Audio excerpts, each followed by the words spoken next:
All right, I do believe I should be live. Hopefully, let me know if y'all can hear me. Okay. Hello, Patty. If you are in here still, hello, Mads. Hello, John.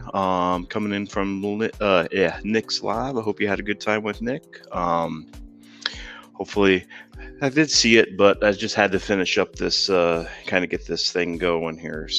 But hope everybody's doing well. Hope everybody's having a good Sunday, and I hope everybody can hear me. Just let me know if you can hear me okay.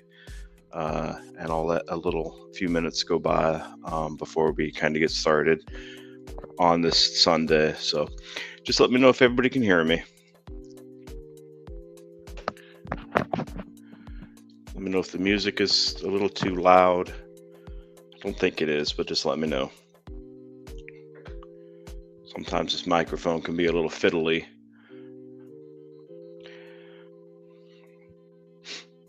So I hope everybody is doing well on this Sunday so far. Got a little bit pollen going on there. Hello, Raf. How you doing, Raf? Hope Alice is continually doing well still. Let me know if, like I said, just doing a sound check. So just make sure that you can hear me okay.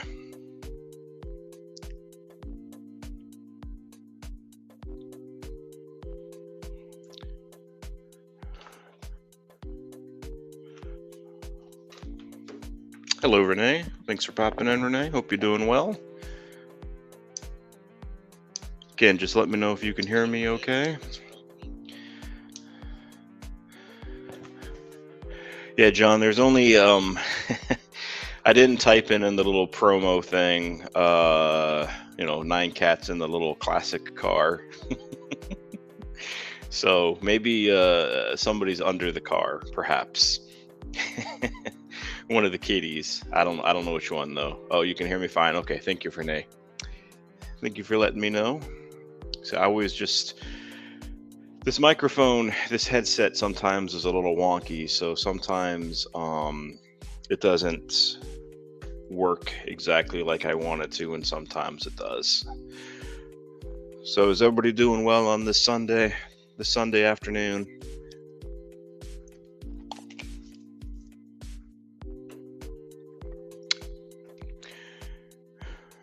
Renee, not feeling 100%. Are you just under the weather, Renee? Or hello, Patty. Thanks for popping in, Patty. Nice to see you. So you just under the weather a little bit, Renee, or was it just still off of Rascal's tribute video?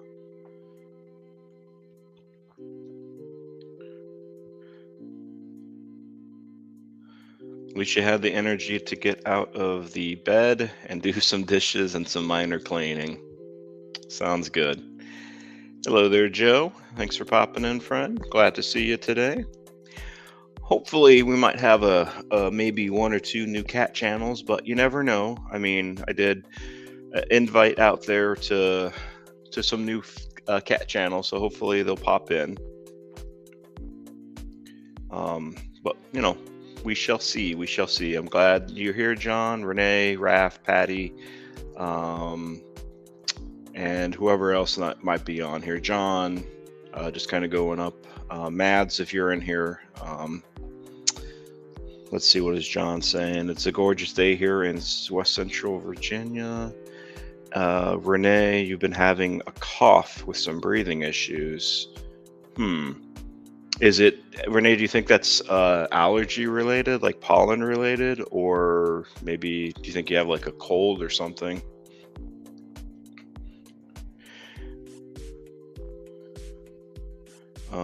Not C19 because I tested out and it's not that. Okay. I wonder if it's pollen then related, Renee, because my wife this time of the year with the springtime with pollen, everywhere, the streets are yellow basically. She's having a hard time, a little bit with sneezing and a little bit of hard time with some breathing on occasion too.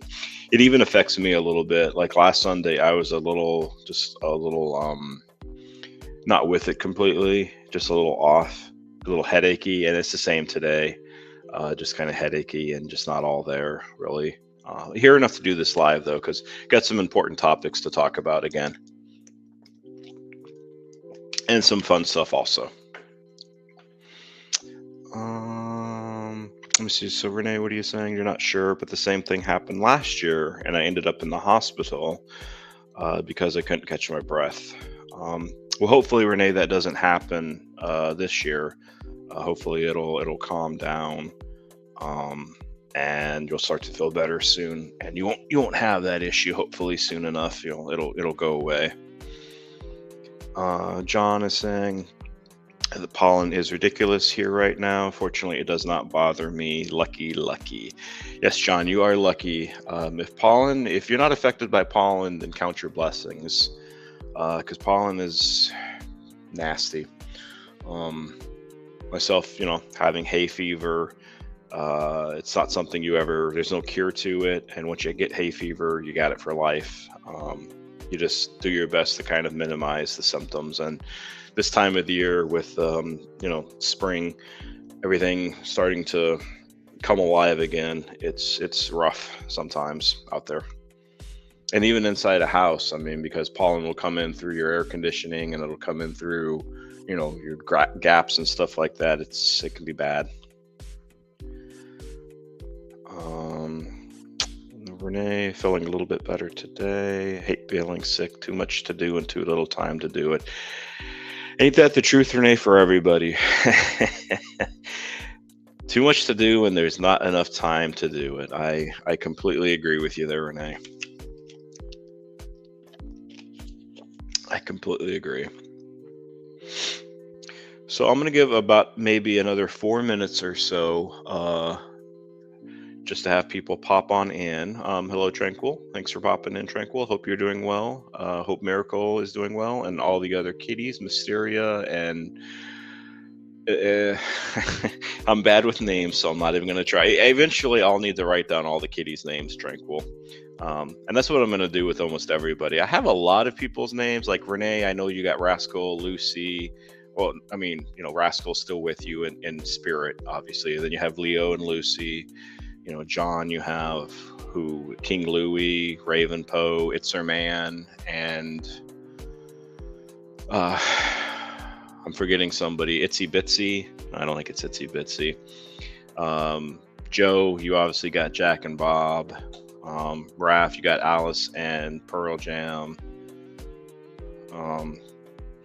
Tranquil, I'm not even. I know there's a Miracle, and there's Mysteria, and there's Elysium. I promise one day I will get better with some of these names. I will. I'll have to write them down. Bitsy Bell. Okay, thank you, John. Renee, but I have a bit off topic. Good news. My friend that you've been driving to work got a new car, so I don't have to drive them anymore. Well, that's good. Because Renee, you were doing that for, a couple of months, right? I think at least a couple of months, 2 or 3 months or so. Maybe since like the beginning of the year. They got in like an accident, I think, beginning of the year. Yes, Tranquil. You do have some unusual, unique, unusual names. Eventually, Tranquil, I'll have to. Hello, Judy. Thanks for popping in, friend. Eventually, Tranquil, I'll have to write down all of your cats' names. I'll have to put it like in a comment or something, and get all your kitties' names. Judy, I think you have the 2 cats, 1 or 2 cats, and then I think you got a dog or 2. Let me know, Judy, what are your cats' names? I'm just trying to get all the names, or at least as many as I can. Patty, do you have any kitties, or do you just have the turtle, as far as I know? Let's see, Renee, yes, but they're still dealing with the insurance and reimbursement for all that. Wow, that's a long time to still be dealing with that stuff, Renee. Normally it doesn't take, I don't know, I guess it takes some time. And that actually, it's kind of a bit of an interesting topic. I'll do like a little sidebar here. I'll talk about here as people are just saying hello to everybody as they're coming in. So, excuse me. So maybe about a week ago now, I put a post just talking about that I will eventually, I won't be as seen as much with content. I'll try to support as much as I can, especially with cat channels, because cat channels are my priority and my passion. Right now, I try to support as much as I can, about 3 times a week or so. It might drop down to 1 time a week, because in about 3 weeks or so now, um, I will be actually starting training at a new work from home job for, ironically, an insurance company, Progressive Insurance. So that's training is quite long and quite extensive. So you may not see as much of me as normal in about 3 weeks or so, for close to 12 weeks. So I will try to, support as much as I can, but you might just not see me as much in lives. You might not just see me as much overall in about 3 weeks or so. But I just want to give that heads up.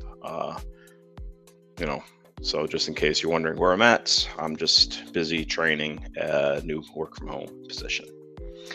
So, let's see. So Judy, your doggy is Macy, and your kitties are Milo and Maya. Nice. Thank you, Judy, for letting me know. I might have to write that down, Judy, so I'll know in the future, so I won't forget, or have to ask you again. And thank you, Judy, for the comments. Yes, I hope it goes well. I've been wanting to try to do a work from home for quite a while, and hopefully I'll finally have that opportunity, and it'll be successful. So, and thank you also, Patty. Okay, enough of introductions from myself, at least. Obviously, as more people pop in, we'll greet them, and we'll get on with the show. All right. So I'm gonna take myself off the screen for a second, and we just like to start here with just some did you knows. It's just some interesting cat facts. First one up on the screen there.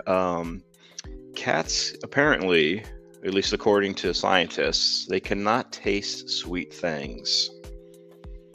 That I can't say that I knew. I knew that before, but apparently they don't have. There's some kind of receptor, like on their tongue or in their mouth, where they cannot taste sweet things. I personally would cry if I couldn't taste sweet things, because I have a bit of a sweet tooth, and I do like some of my candy and some of my cookies and stuff like that. So I wouldn't want not to have to be able to taste sweet things. That would be a bad thing for me. On just personally, I wouldn't like that. But I thought that was kind of interesting. And you can obviously read these, as they're up on the screen. But I'm gonna just, I mention all of them, just in case you're not watching the screen and you're just listening potentially.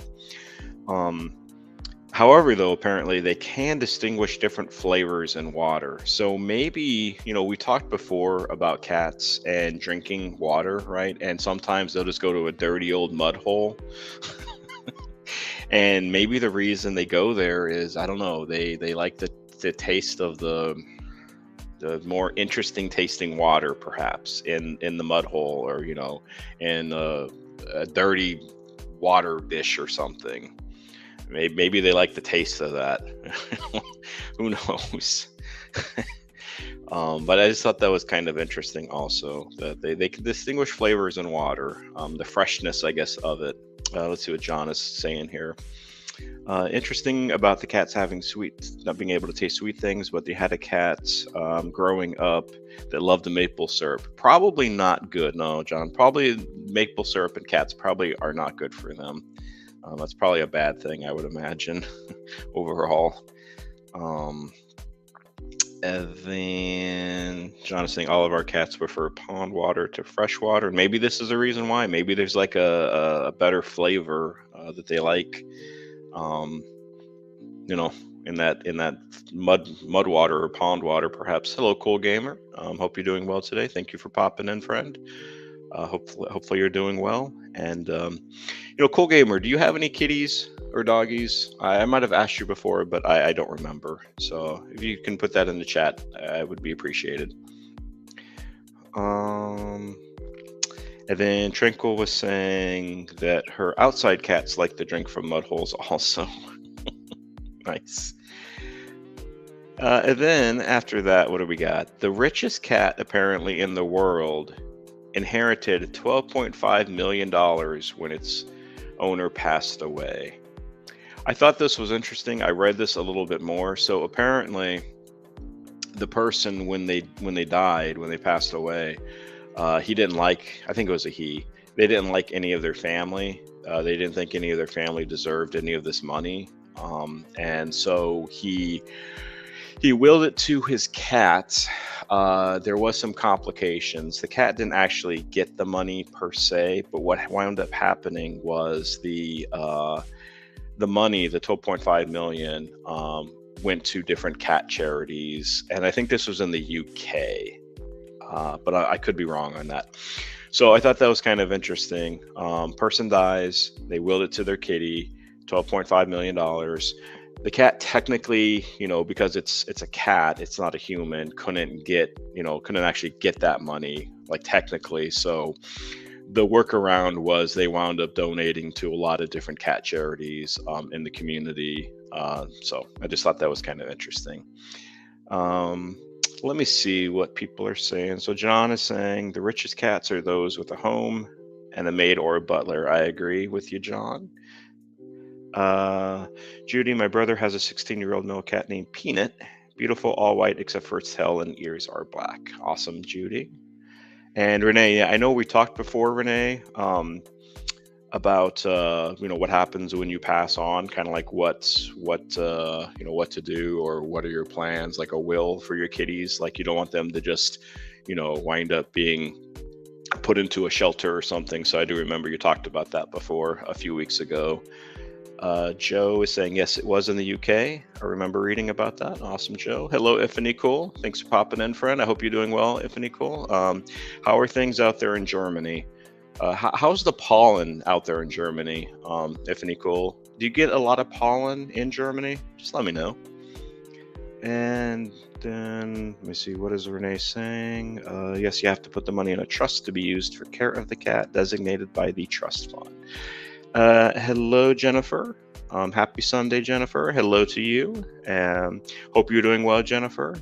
I hope all of your kitties. Let me see if I can get your kitties' names. I might miss one. I know there's Athena, Cleo. I might be stomped on those two. Jennifer. Athena, Cleo, Bella. And there's two more. I'm sorry, Jennifer. I got to learn your kitties' names better. But I think I got at least two, maybe three of them or so. But just let me know, Jennifer, which ones I'm missing of your kitties. Let's see, Tranquil is saying, I have been giving a thought about what will happen to all my cats. I've talked to an attorney about it. Interesting, Tranquil. You might let us know more about that. And then Jennifer, so Abby, Daisy, and Annie. Okay, thank you, Annie. Or thank you, Jennifer, I mean. I knew there was ones that I didn't know for sure besides Cleo and Athena. Let's see. People are just saying hello. Okay, so let me take this off for a second. And then the next little, kind of interesting little fact. We talked about purrs before, and I do have a long form video about why cats purr, kind of all the reasons. Look for that sometime next week. I should be out next week. It was on a poll that I did about a week ago, and the vast majority, I think about 70%, wanted to see a video about why do cats purr, kind of all the reasons. So speaking of purring, one of the kind of unknown, I think, to some people is that the healing aspect of it.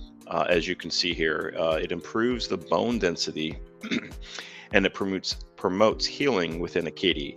The purring frequency at 26 hertz apparently aids in tissue regeneration and can help stimulate the repair of weak and brittle bones. I think that's quite interesting.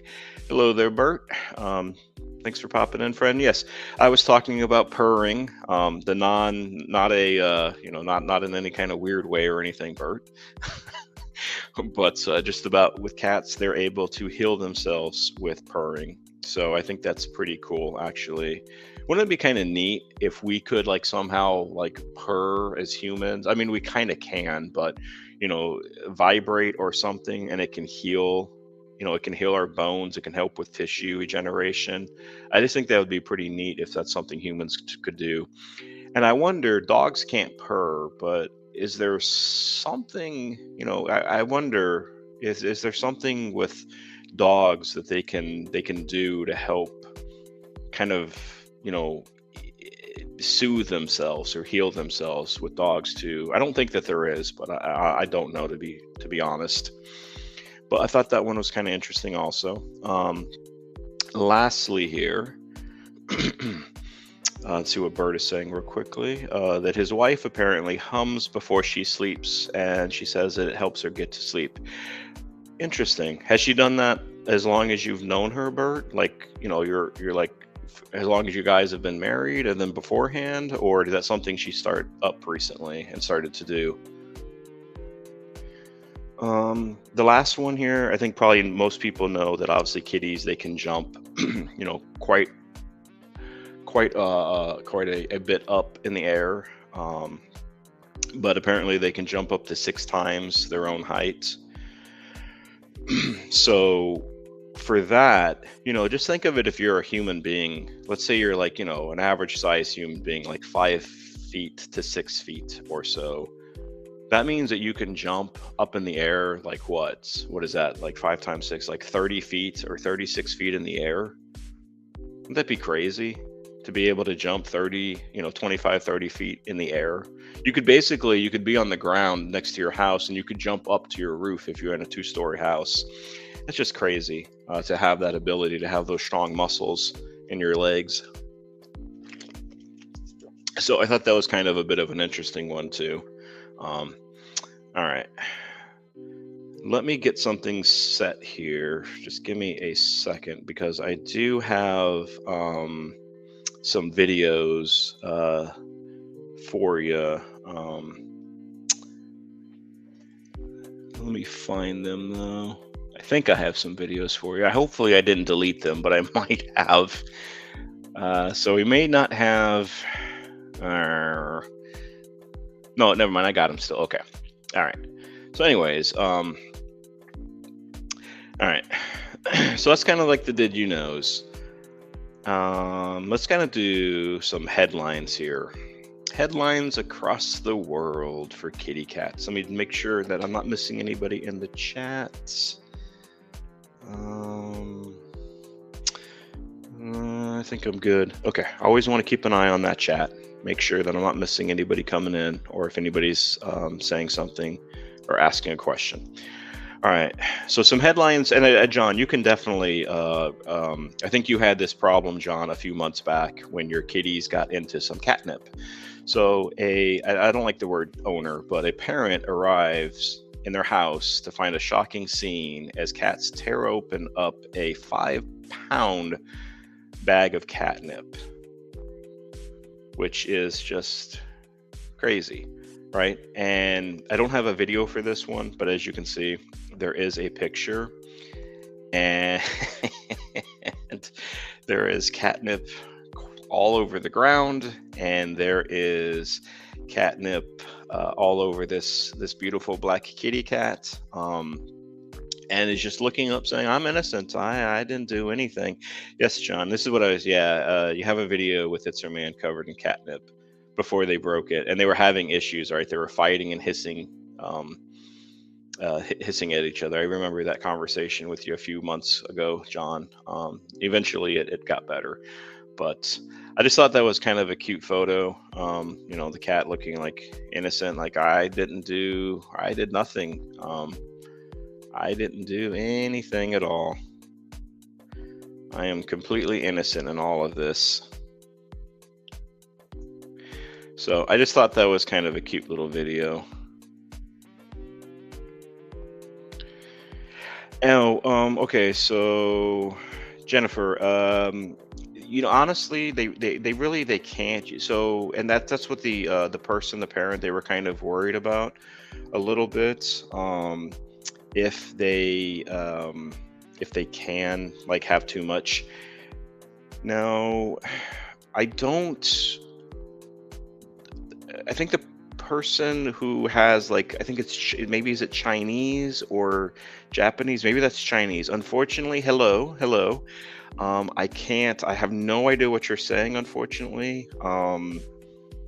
So, but I appreciate you being here. I wish I could. And I don't even know if you're even understanding what I'm saying because I don't know um, if you know English or not. But hello. And I'm gonna make you a moderator. Um, but hopefully, yeah, hopefully maybe you can understand me. And if you can, if you could just type a little English because I don't think anybody speaks. I think that's Chinese. I think, but I'm not sure. I'm sorry. I need to brush up. I am Blacktooth. Okay. Well, hello, Blacktooth Wine. Yes, I've seen you in some of my videos. Some of my commenting in some of my videos. I thank you for coming. Korean. Okay. Thank you, Jennifer. Well, hello, Blacktooth Wine. Thank you for popping in. So, Blacktooth Wine, we're just kind of talking right now about different headlines across the world with cats. So, welcome. Everybody, if y'all could say hello to Blacktooth Wine, I would appreciate that. And yeah, and let me get something here situated. As y'all are saying hello, I need to find something real quickly because I do have a video for this next thing, but I gotta find it. I thought I found it, but I was mistaken. But I can kind of lead it up a little bit. And then I'm going to take that off. All right, so the next little headline here. Hello, Sable. Thanks for popping in, Sable. I hope you're doing well today. I hope you're having a good Sunday so far. Thank you for popping in, friend. This one does have a video. So the headline here is just talking about a man. He's returning. I'm assuming he was in the army or military service. I'm not sure. It doesn't say. But a man returns home from almost a year abroad and can't believe the cat's reaction. So I'm sure before you all have seen like cats or dogs, their parent male or they're either their father or mother, whatever. Their parent was gone for a long time, right? And they come back and there's like this emotional reaction. I mean, they're like overjoyed, especially dogs, especially they're overjoyed that their parent is back and they miss them, and they're like, they run up to them and they hug, or they don't hug them, but their tail is waggling and they're licking them and they're just so happy to see them, right? So check out this cat's reaction to the same situation when their parent came home from a long time ago. If I can find it, hopefully I can, because I don't know what happened to it. So just give me a second here.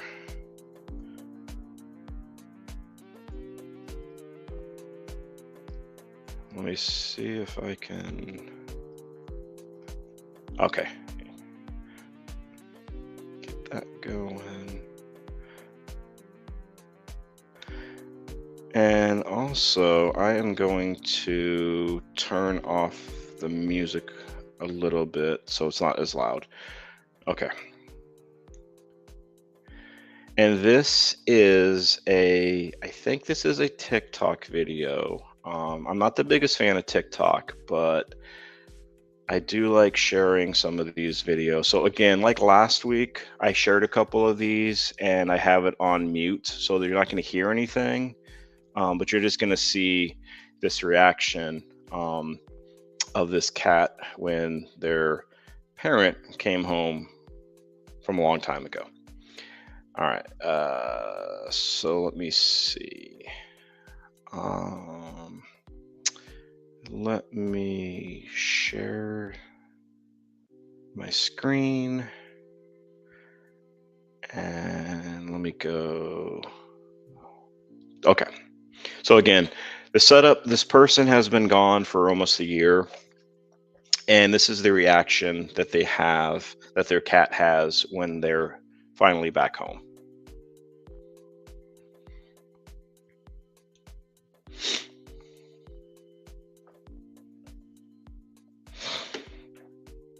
So maybe this would be expected. Like this cat hasn't seen their parent for a year plus, and they walk up to them. The cat's in their post, and they're like, "Yeah, okay, I'm just kind of resting here. Yeah, I mean, it's nice to see you, I guess, but it's like, yeah, I don't really care. I don't really care what you're doing. I don't care why you're here. So I'm gonna stop sharing that for a second. But I thought that was kind of kind of like, and that is the question. So let me get this back on the stage. Is like Raph is saying here, is it like a memory issue? Did the cat really maybe forget who that person was, because they've been gone for a year and they don't remember them anymore? Or, or was it, cats can kind of sometimes be aloof, right? So was it like, okay, you're back. I mean, don't leave again, or it's like, were you gone? It's like, I don't know. I just thought that was kind of a funny reaction to a kitty cat that didn't seem to really care all that much. So let me try to find the other video too. Give me a second here. Hopefully I can find it.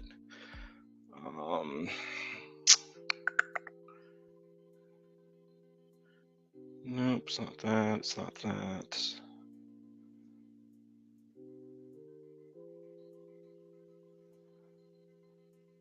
Just bear with me for a moment. And if I can't find it, I can't find it. I'll just describe the situation. I'll describe what's going on. Okay, I don't want to take too long with that. It looks like I can't find it, and that's okay. Let me get back to take that out. All right. All right, let me see what people are saying.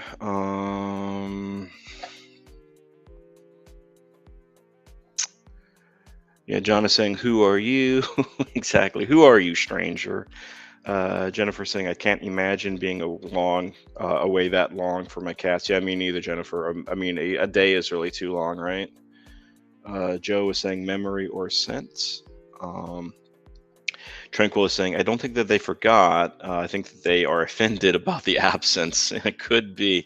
Hello there, Veronica. Hope you're doing well.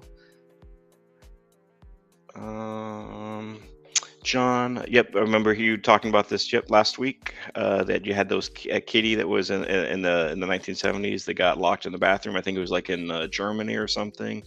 I do remember you telling us about that. Renee, I think the cat was just more upset about them being gone for so long. It could be, Renee. All right, so the other one, it says neighborhood cats insist on a meeting every day, and nobody is prepared for where. I wish I could have found the video on this one. I don't know what happened to it. But with this one, it had like 3 or 4 cats. They were high up in a tree. So just imagine, not one cat, but like 3 or 4 cats way up in a tree. And it seems like they're just kind of chatting or kind of talking to each other because they're really close to each other. Now, one would wonder and apparently it's a daily occurrence from the person who's been taking these videos. They see these cats up in this tree like basically every day. Then they come back down. So they go up in that tree, they like chat or talk for, I don't know, 5-10 minutes or so.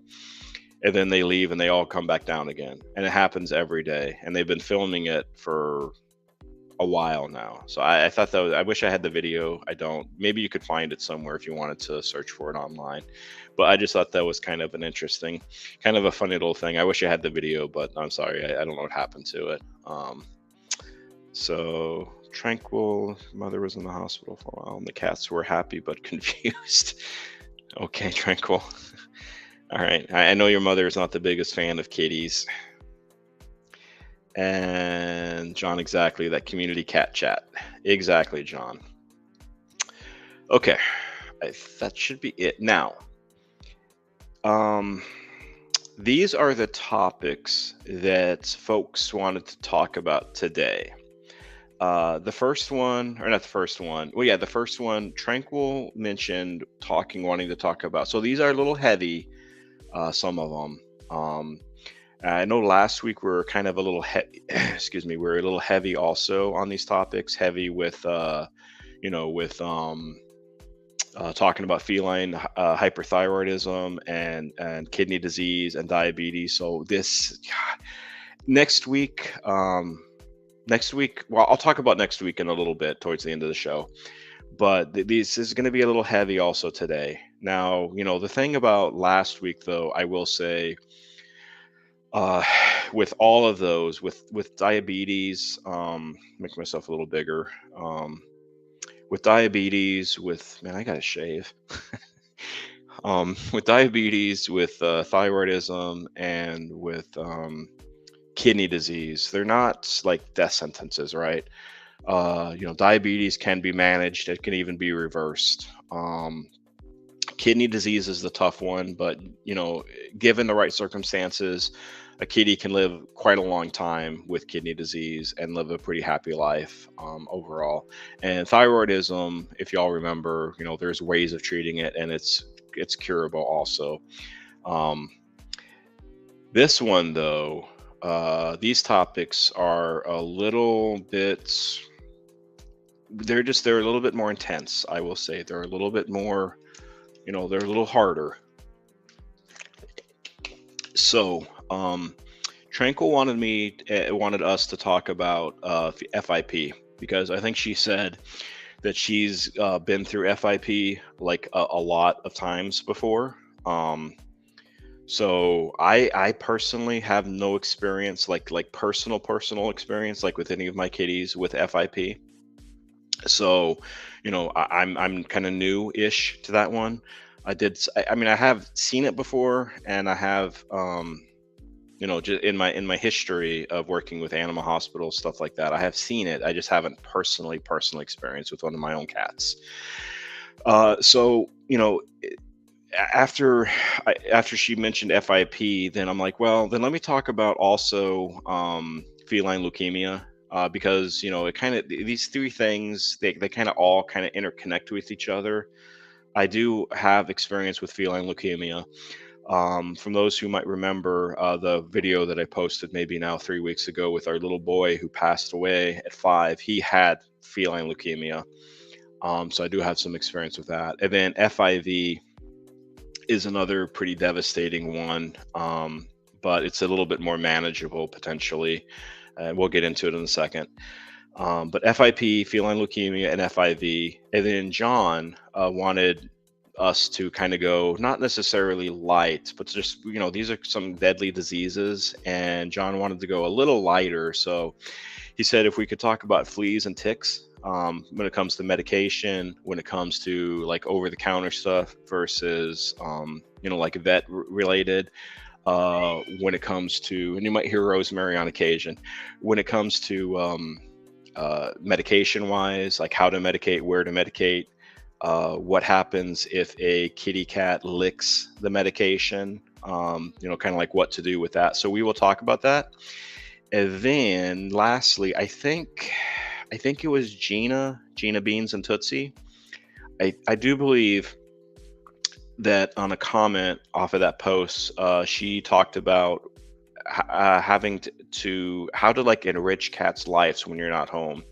It could be the wrong person. I could be thinking of somebody else, but somebody said, and I think it was Gina, like, because she had been on vacation for a while, and she kind of feels bad when she goes for a few days, a week, however long it might be.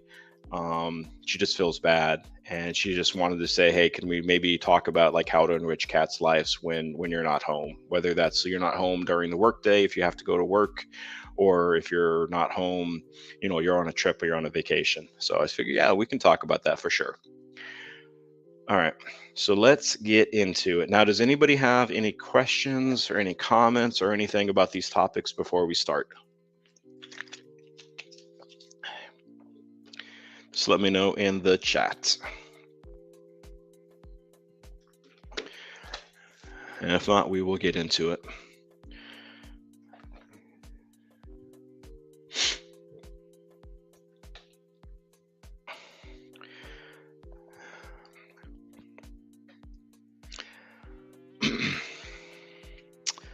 Let me see what John is saying before we start. So we had a cat in the 1980s, Mitzi. She was a rescue and she never grew. She was always tiny and she passed away from FIV. FIV, okay, at age 5. Buried at our cat cemetery in a little shoebox. She was so tiny. Okay. All right, John.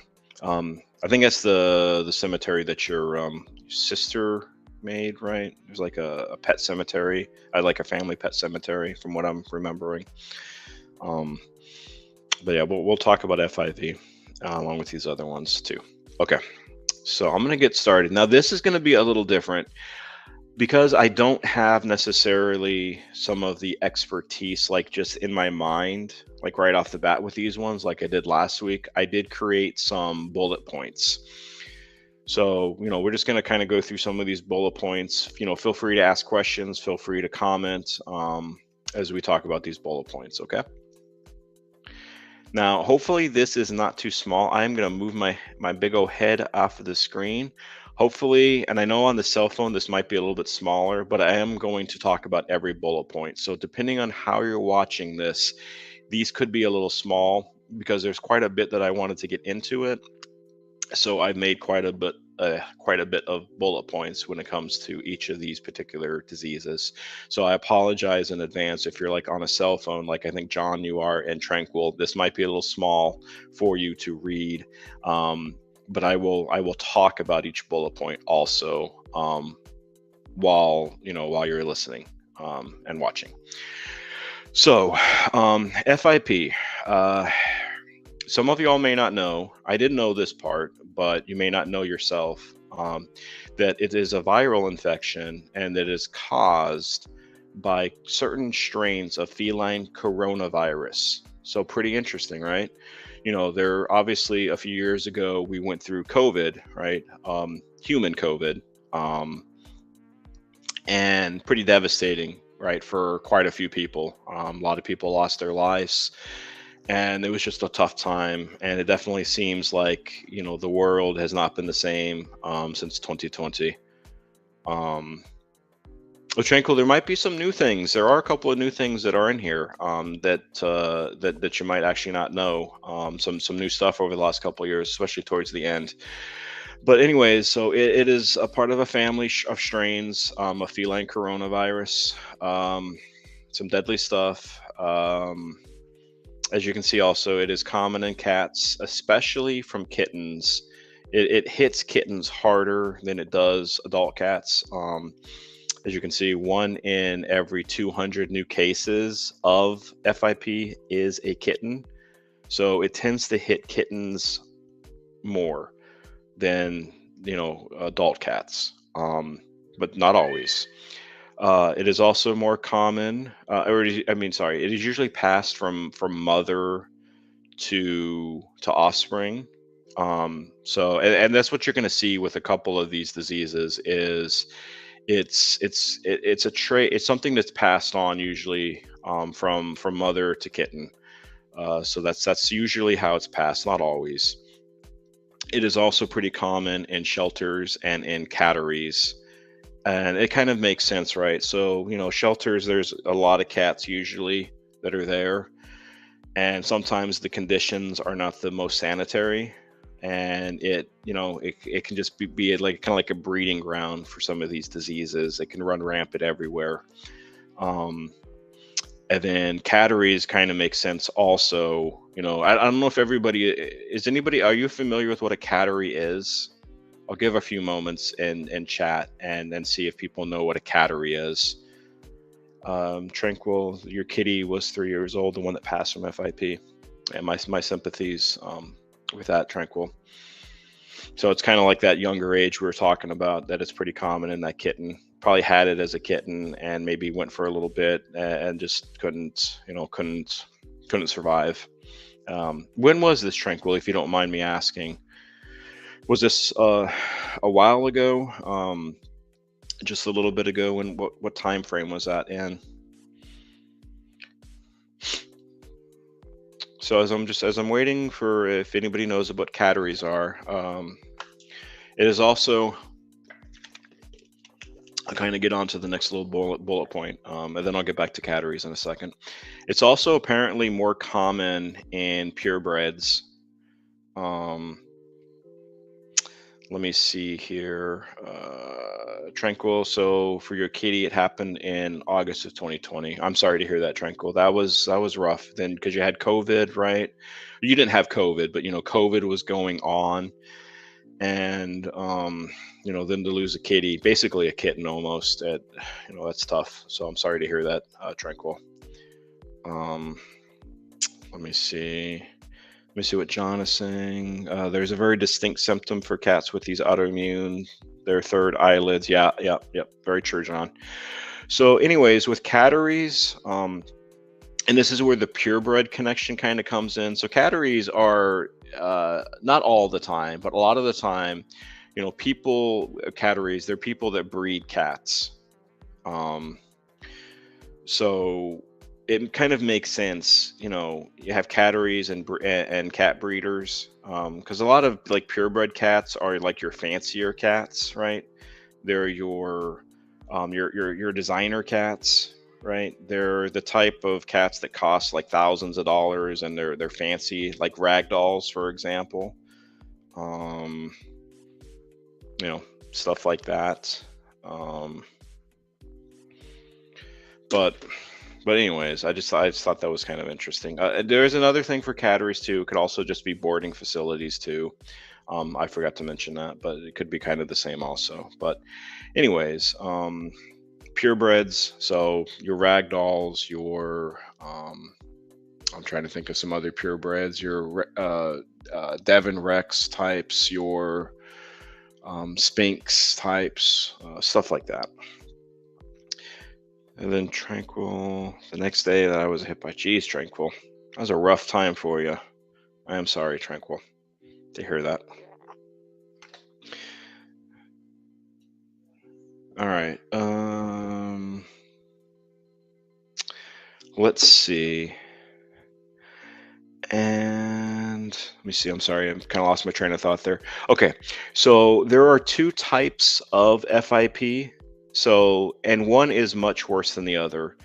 There's the wet type, and the wet type it's called wet because what happens is fluid, unfortunately, fluid builds up in the body cavities. This would be me then, Tranquil, or not Tranquil, Renee. Yes, I would be. Yes, I am. I am technically a cattery. I will say yes. That is true. So I am. Yes, I am. I am. I'm a cattery. Very true. But when I was talking about the two different types, the wet is where the fluid builds up the cavities. So think of it like this: fluid is building up in the lungs. Fluid is building up in the chest, chest cavity. Fluids are building up in the stomach cavity. Um, so it's a lot harder, and that's the worst type to get because you're dealing with all these other symptoms, and then you're also dealing with this fluid accumulation. And the only thing that can really be done with this fluid accumulation is you can either get some pills that will help kind of take the fluid out, or you have to do you have to get like a syringe. This would be something a vet would do. They'd have to syringe the fluid out, and that's a very painful process. Very painful process. So between wet and dry, wet is the worst of the two. Wet normally is unfortunately, it's a very quick end. Cats who are diagnosed with that, and if it's the wet type, usually live just days or not days or weeks typically, and that's it.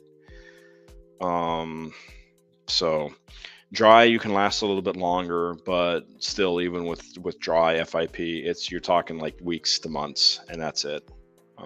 So let me see what John is saying. One day I should do a special on those kids. Okay, yeah, I might do that, John. We can do like a different type of cats thing. Yeah, that's the word, Renee. Thank you. I appreciate you being here. Aspirate.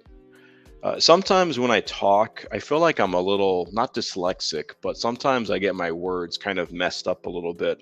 I have my whole life, so sometimes my words get a little twisted and I can't think. So I appreciate that, Renee. All right, let me take that off and let me pop back on here. Tranquil is saying that he lived only a couple of days. Yeah, with the wet FIP, that usually doesn't last very long when diagnosed, Tranquil. So it's quick. Um, oh, here, yeah. So John, he's saying that he found out recently that he's over his town cat limit. So get this, you know, I I have 9, right? And I'm gonna make myself bigger. I've read like all of our HOAs that we've been in. You can only have you're supposed to only have 2, two per house. So it's like, well, you know, eh, we got 9, so we're way over that limit. But we have we have a bunch of illegal kitties in our home. All right.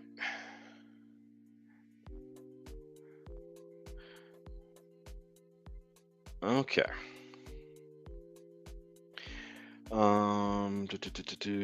Okay, so just some of the common signs that you would see with FIP: loss of appetite, um, weight loss, depression, fever. There are other things, but I didn't want to make this too long. So those are some of those common first signs that you'll see with FIP. Unfortunately, also with FIP, there is no accurate test to kind of find the disease itself. There are some tests, obviously, that you can do just basic blood work, like a full panel of blood work that'll probably indicate or probably show that there's something going on, but there's no exact test for FIP itself. And however, though, this is kind of the good news. So back in, I think it's like 2021 or so, there has been some new, and Anne was talking about this. Me, Anne, and I think Anu and Sherry yesterday, we were talking about FIP a little bit because we were kind of talking about Bless. And it just got into the discussion. There is this new drug. I'm going to butcher this drug's name. So apologize. I will apologize in advance. But this new drug is called Remdesivir, and then also GS 441524. And I guess some of the cons, though, it's only available in the UK and Australia. But Jennifer, um, have fun feeding those kitties. Um, it's available only in the UK and Australia as of right now. But the initial research, the initial not research, the initial studies of these new drugs have been very promising. They have essentially kind of reversed these issues, and it's not like a one to it. They have multiple shots they have to take. I think it's like up to 12 weeks of shots, and it has to be consistent.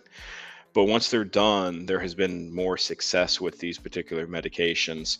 So there is some potential good news on the horizon with these particular drugs, these new maybe breakthrough drugs. Now, one of the cons, though, is these things are very expensive. I mean, like very expensive, like thousands of dollars expensive. So, and then also in America, it is very difficult to get the R one, the Remdesivir one. But there is a new hope that's out there. So hopefully, that's something, that's some good news maybe in the future, hopefully in the future for FIP, um, as far as that goes. And then also, that, as you can see on the last little slide here, a vaccine is being worked on for FIP. Scientists are starting to kind of figure out some stuff. It's nothing like official yet. They're still testing them, but there is potentially a vaccine for FIP to get them when they're young, get them when they're kittens. That'll hopefully help, vaccines obviously are not 100% like guarantees of anything, but it'll help prevent a lot of pain and suffering down the road for those kitties and for their parents. So hopefully there is some good news on the way for FIP in the future. John, the rules are obviously to keep hoarding in check. My cats don't bother anyone. Yeah, I agree, John, with the numbers. Okay, so that is FIP.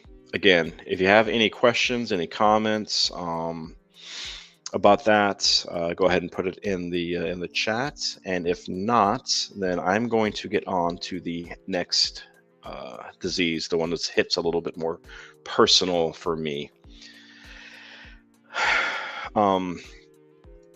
And that is FIP, or that is feline leukemia. I'm sorry.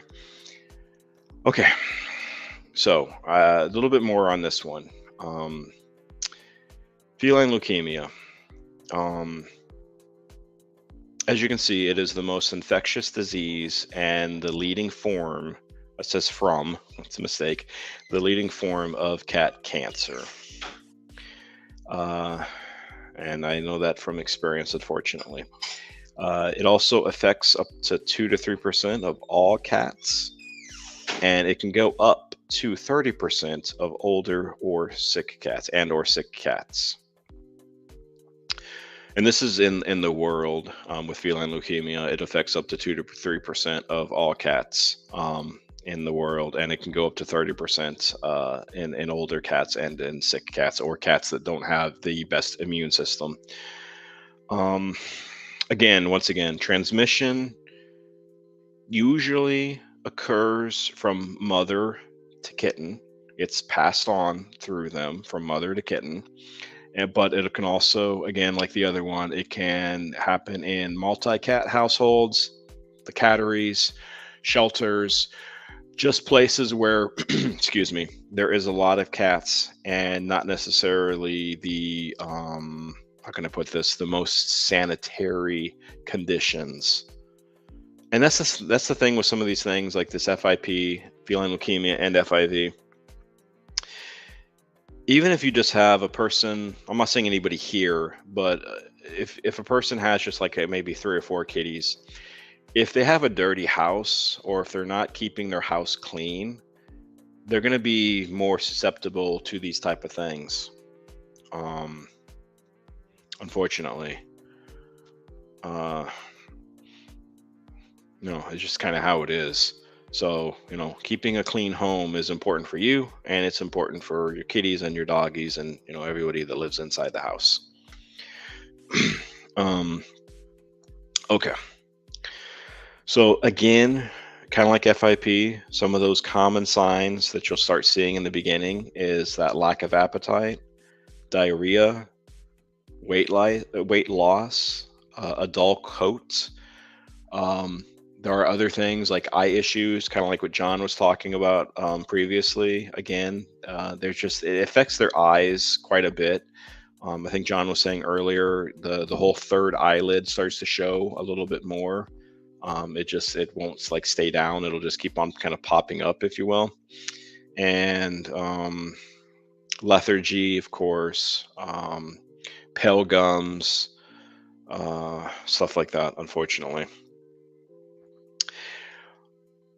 One of the, I guess, 2 of the good things about this. So there is, I'm kind of flipping these a little bit. There is a vaccine for this. It's part of the core, kind of the core vaccines with kittens. It's part of what they take nowadays. It wasn't at one point in time.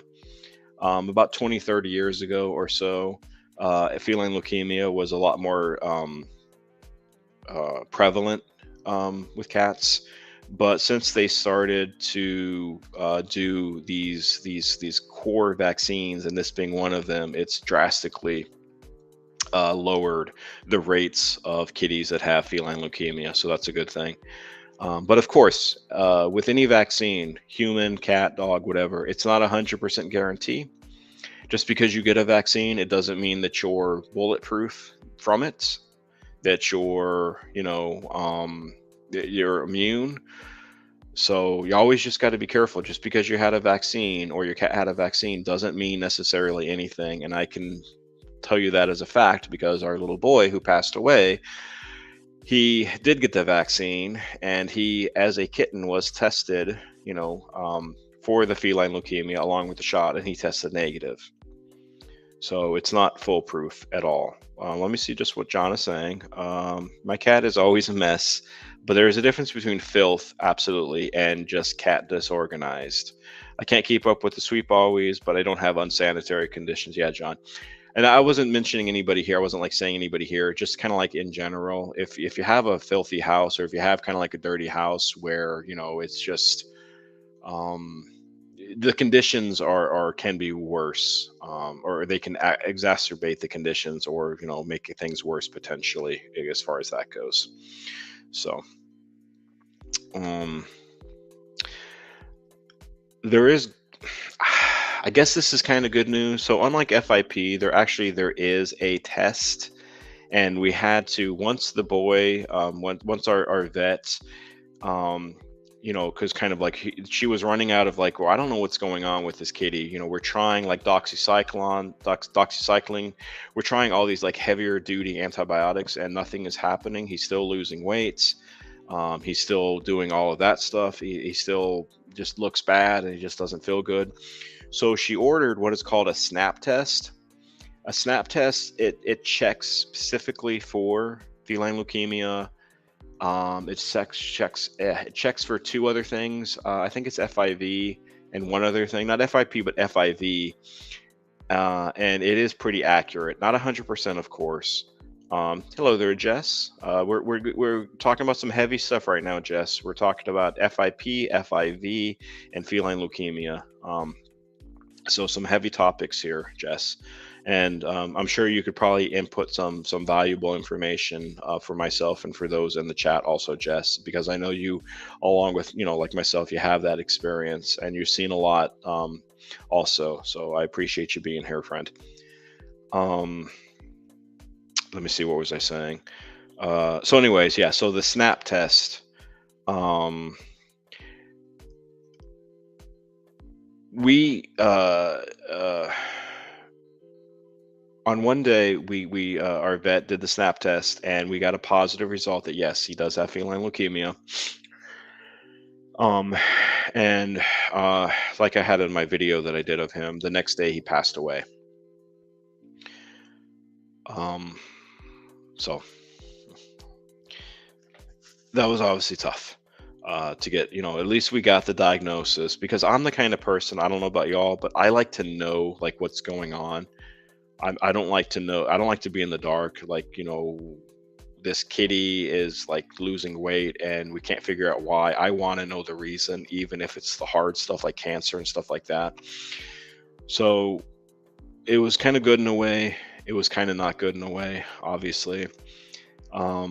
And unfortunately, what we also had to do, because he shared litter boxes with the other cats, and sometimes, food bowls, and sometimes he would play with them, and sometimes he would bite them, not like a hard bite or anything, but, sometimes he would just play bite with them.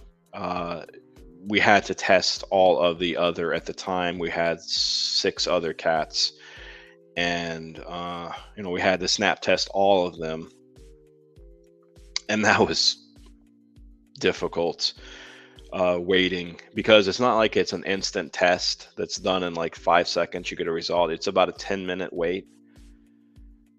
And those were some long 10 minutes, but thankfully they all came out negative, and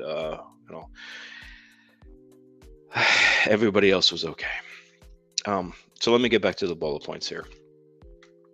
All right. One thing I did not know when I was researching this is there apparently, at the time I didn't know this, there are 3 types of infection levels, which I thought, that's kind of good in a way. So the first type is called the abortive infection. This is where the cat is able to mount an immune system from itself. So the disease, the issue, it's not like strong enough where they're able to like completely uh, succumb to it. They're able to mount a response from their own immune system. Their immune system is so strong enough where they can counter what's going on and they eliminate it completely, which I did not know. So if anybody ever has a kitty that has feline leukemia, hopefully your particular kitty has an abortive infection where they're able to take it on themselves and their own body is able to fight it and eliminate it themselves. The good news, as you all can see on the screen or not, if you're just listening to me, that's seen in like 20 to 30% of cases. So that's good news. I wish the boy was in that range, but unfortunately he wasn't. The next one, which was regressive infection. So this is where they're able to, again, cats are able to eliminate the disease itself from their bloodstream, but it's still in their. You heading out, Patty? I hope you have a good day, Patty. I appreciate you coming in, friend. Have a good rest of your day and have a good night, friend. Have a good Easter too if I don't see you before then. Let me quickly see what John is saying here. So Mitzi was with Figaro and Ruffy. They both kept having third eyelid problems with after Mitzi passed. Both lived to be 18. They fought off the infection. Great to hear, John. That's awesome to hear. Those are this kind of stories that make you feel good, and they give you some relief, give you some hope. So I'm glad to hear that, John. What was I saying? So they're able to eliminate it from their bloodstream, but it's still in their bone marrow, so it's still there. So they still can. At this point in time, they're not necessarily infectious to other cats, but the disease is still there. And if it re-triggers, if it reactivates due to stress, due to life, just due to whatever events, they will become active again, and then they pose a threat potential, not a threat, but they pose a potential of shedding the virus to others via litter box, via food bowl, water bowl, grooming, licking, biting, that kind of stuff. And then welcome back, Jennifer. I'm sure the cats are happy they are fed. They have full little bellies now. Now they are satisfied. The last type, progressive infection, that's full blown. So that's where you have all the symptoms. You know, your poor kitty they're throwing up, they're having diarrhea, they're having active weight loss. They have no energy, and they are also actively shedding the virus. So they pose a very real and clear potential danger of shedding it, of exposing others, unfortunately. Oh, and I forgot to mention the previous one, the regressive one. It's also seen in 20 to 30% of cats, and I think that's what the little boy had. I don't think he had the full blown infection, because everybody else was negative. I think he had that second one where he was able to fight it a little bit, but it got the best of him in the end. So the progressive one is the worst of the three, and it affects the majority of the cats, the 30 to 40% of the kitties. So, okay. That was a tough one to get through. I'm glad I'm doing these just to, knowledge is power, right? And the more we all know, the better that we can do to act or to advocate for our feline friends. If you don't remember anything else about these lives that I do today, or about the lives that I do in the future, is advocating for your cats. Never stop advocating for your cats. If you don't remember anything else I say all this time, is advocating for your cats. All right. The last one of these big three, FIV. And again, if anybody has any questions or comments as I'm talking, just go ahead and type it in the chat, and I will stop and we'll talk about it. Um, FIV is the most the most common infectious disease in the entire world for cats. So it is the number one infectious disease for kitties is FIV. Now, there is a bit of a misconception when it comes to FIV. A lot of people think FIV is kind of like feline AIDS. It is not. It has similar symptoms to feline AIDS, but it is not feline AIDS. And I didn't want to talk about feline AIDS also. We were already talking about like three heavy subjects, and I didn't have the heart in me to put in a fourth today. Down the road, probably, but just not today. So it is similar to feline AIDS, but it is not feline AIDS. It was discovered first in the US. It is a retrovirus, like a lot of these diseases are, and a lot of scary things are. They're retroviruses. That's why they don't work. That's why, like, not immunity, that's why, like, antibiotics and stuff like that don't work, because they're retroviruses. They have no effect on them. And it works by damaging cells, especially those white blood cells, that leads to a weakened immune system. And then they become more vulnerable to usually secondary infections like colds or illnesses. And a little bit, again, it's a little bit like AIDS in a way, like feline AIDS or even human AIDS. Back in the day when AIDS, I'm going to pause on this for a second. Like back in the day when human AIDS were really, and AIDS are still terrible now, but back in the day, like 70s, 80s, 60s, when AIDS were coming around and people didn't know what was going on, it wasn't AIDS itself that killed people necessarily. It was they had such a weakened immune system that a cold could take them out, or a flu could take them out, or some kind of secondary infection could take them out. Not the disease itself, but other things that kind of weaken the immune system. And it's the same here with the kitties. It's not going to be the disease itself that usually will um, winding up killing them. It's the Rosemary. Don't Rosemary's rubbing on the laptop and she's getting close to that Xing everything out. So I gotta move her for a second. Hi, honey. You're okay. You're okay. You're still loved. Give you a little chin rub here as I'm talking. So what was I saying? So yeah, secondary diseases. I'm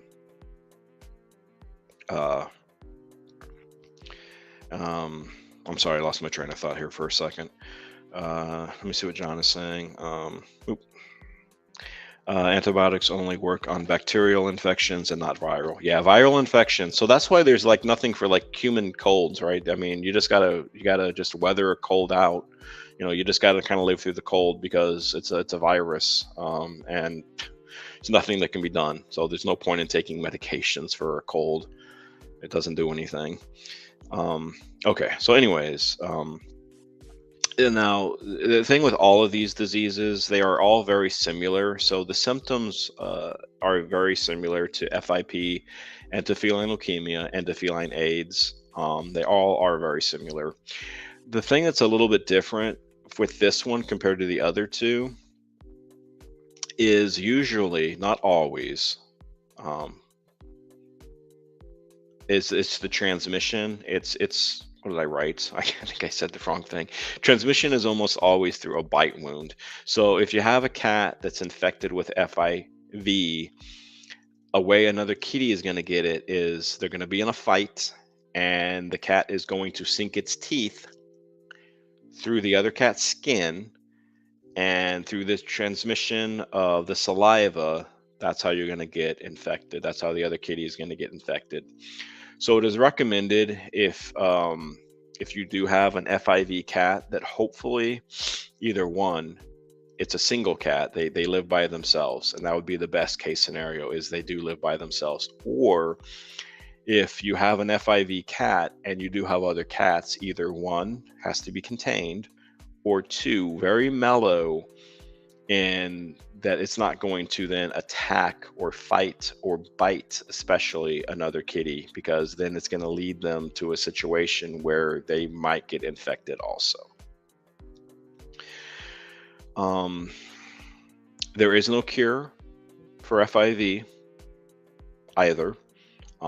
However, though, unlike FIP, and unlike feline leukemia, a cat diagnosed with FIV has a good shot of living not a full life, but living a high quality life for a long time if you have proper care, if you are working close with your vets, and if you are a dedicated cat parent also.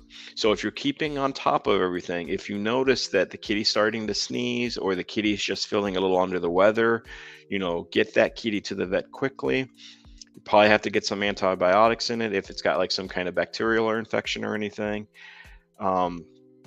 They can live, high quality lives, and good lives for quite a long time, unlike the feline leukemia and unlike the FIP. So that's all I had for those three. That was a tough one to get through. I'm glad I did these. I'm checking the time. We have 5:15. Okay, so we're good on time. So, anyways, that's it. If anybody has any questions or any comments or anything to say, sorry, just getting a drink of water here. Just let me know in the chat. And if not, then we are going to talk about fleas and ticks next.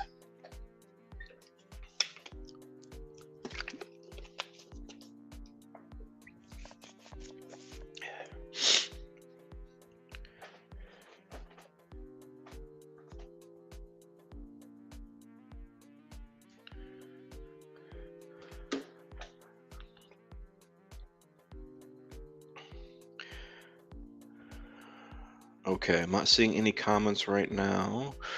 So, John wanted to talk about flea and ticks. So that's what we're going to discuss next. As we all know, spring has sprung. Spring is here with all of its evil, yucky pollen. And along with spring, we have our friends, fleas and ticks. I assume, most people know what a flea and a tick look like. If not, the flea is the picture that's on the left of the screen, the one that's got the long legs and the kind of almost the see-through-ish body. Those things can jump very high for their tiny little bodies. That's an image. That's a picture. Fleas are not that size. Fleas are very small. And then to the left or to the right of it is a tick. Now that particular tick is engorged with blood. If you see a tick that looks like that fat, that plump looking, that juicy looking, it's got a ton of blood in it and it's going to burst soon. Kind of gross, I know, especially if anybody might be eating, but flea and tick. Not our friends at all. Unfortunately, this is definitely flea and tick season. Spring, everything's coming back alive, and they're coming back along with everything else. I personally have had some flea issues, only with the little boy, because when he was a kitten, we got him. They found him in a farm. And we thought we got all of his fleas when we gave him a flea bath at our vet place way back when. He still had some eggs, unfortunately. They hatched, and everybody else got fleas too. So we had to give him all flea baths. We gave him flea medicine. We gave him all that good stuff back like 10 years ago. So we've had medications with them. What was I saying? I haven't had any experience with ticks like on any of our cats. I have had ticks on myself. Well, I've had a few ticks on me, on my stomach, and I had to get a wrench and I had to pull it off because you got to get its head off. Because if you don't get the head, then its little tick teeth will will bite in, and then it's hard to come off. So ticks are not they're not fun. Let me see what Jess is saying. I've had cats that had feline leukemia and FIV. The FIV positive cats were with the others, and I was testing all of them every year. None of the other cats got it. Great. That's great to hear, Jess. Anyway, sorry, I know you're done with. Oh, that's okay. No, don't ever be sorry with these lives. If something comes into mind, you want to make a comment, or you want to make a question about something that was seen, or you want to make a comment or a question about a topic that's not even being talked about cat-wise, feel free. Always feel free. Absolutely feel free all the time. I'm good with that. John he picked ticks off of him all year. He's had Lyme disease 3 times already. And you are resilient, John. Lyme disease is no joke. So I'm glad that you're with us. Okay. So yeah, you're welcome, Jess.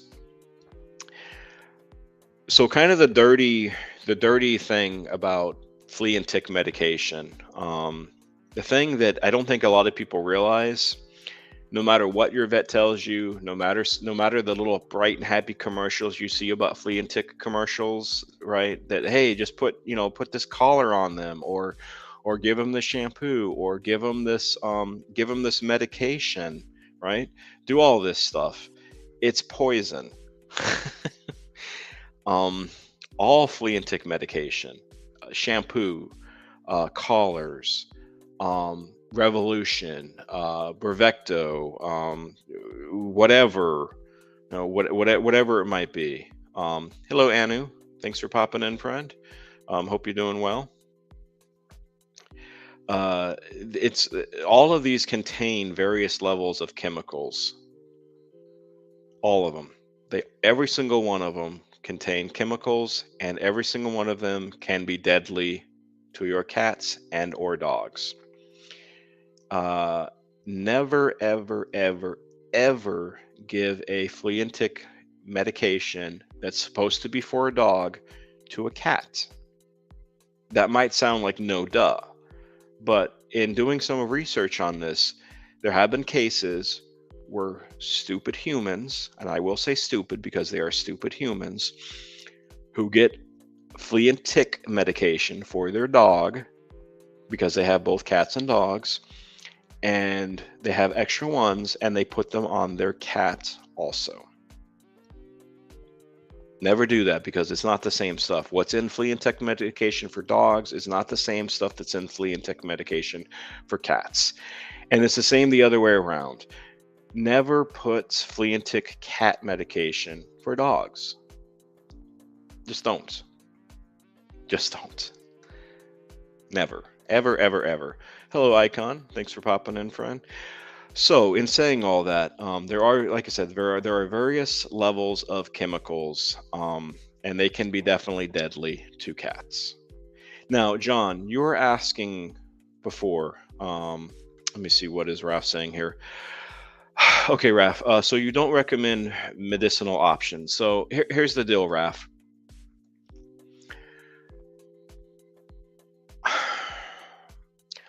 I think it depends. I think it depends on if you have indoor only cats.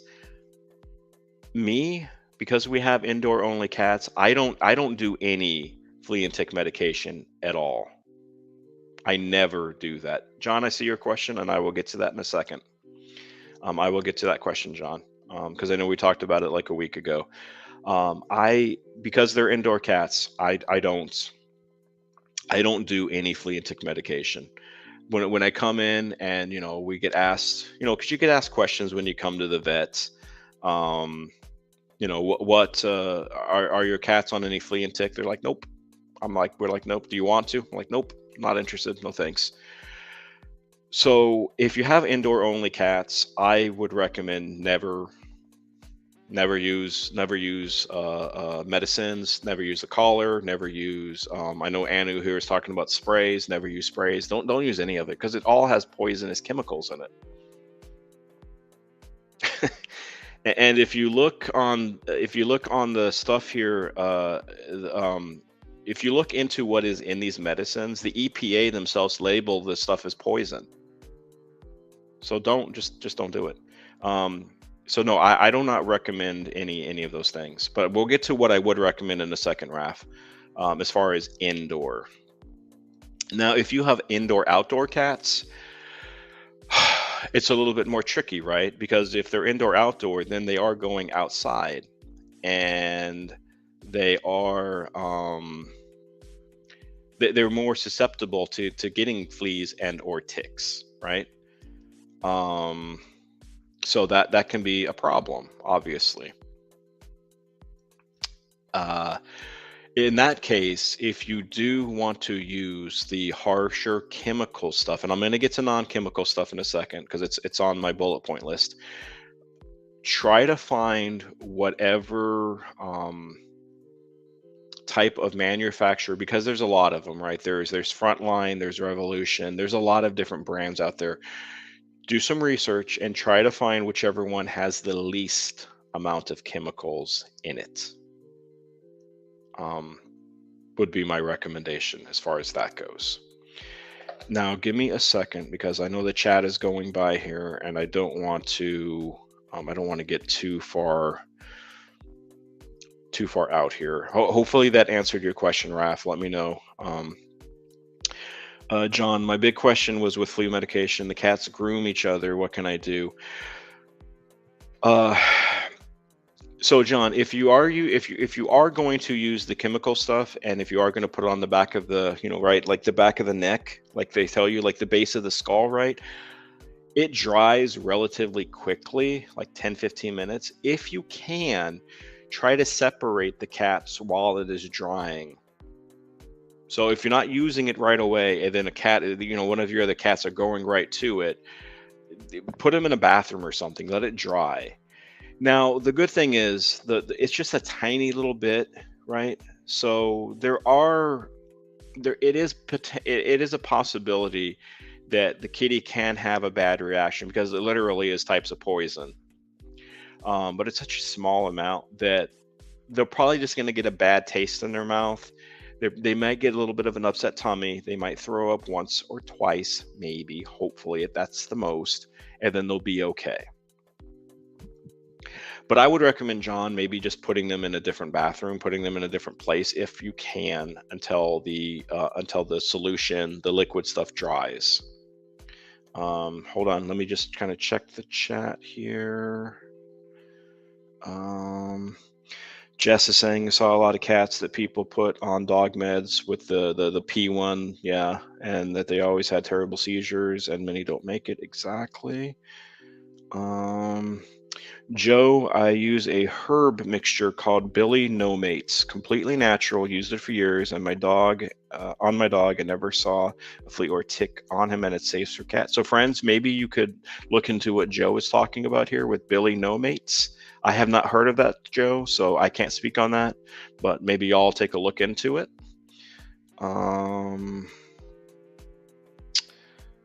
Let's say, Judy, because my dog is treated, I don't put anything on my cats. Never had a flea. John, I have indoor only cats, yet poor Louie has flea bites all at the base of his tail, and I know it bothers him. He's always scratching. Are you sure, John, that it's fleas? And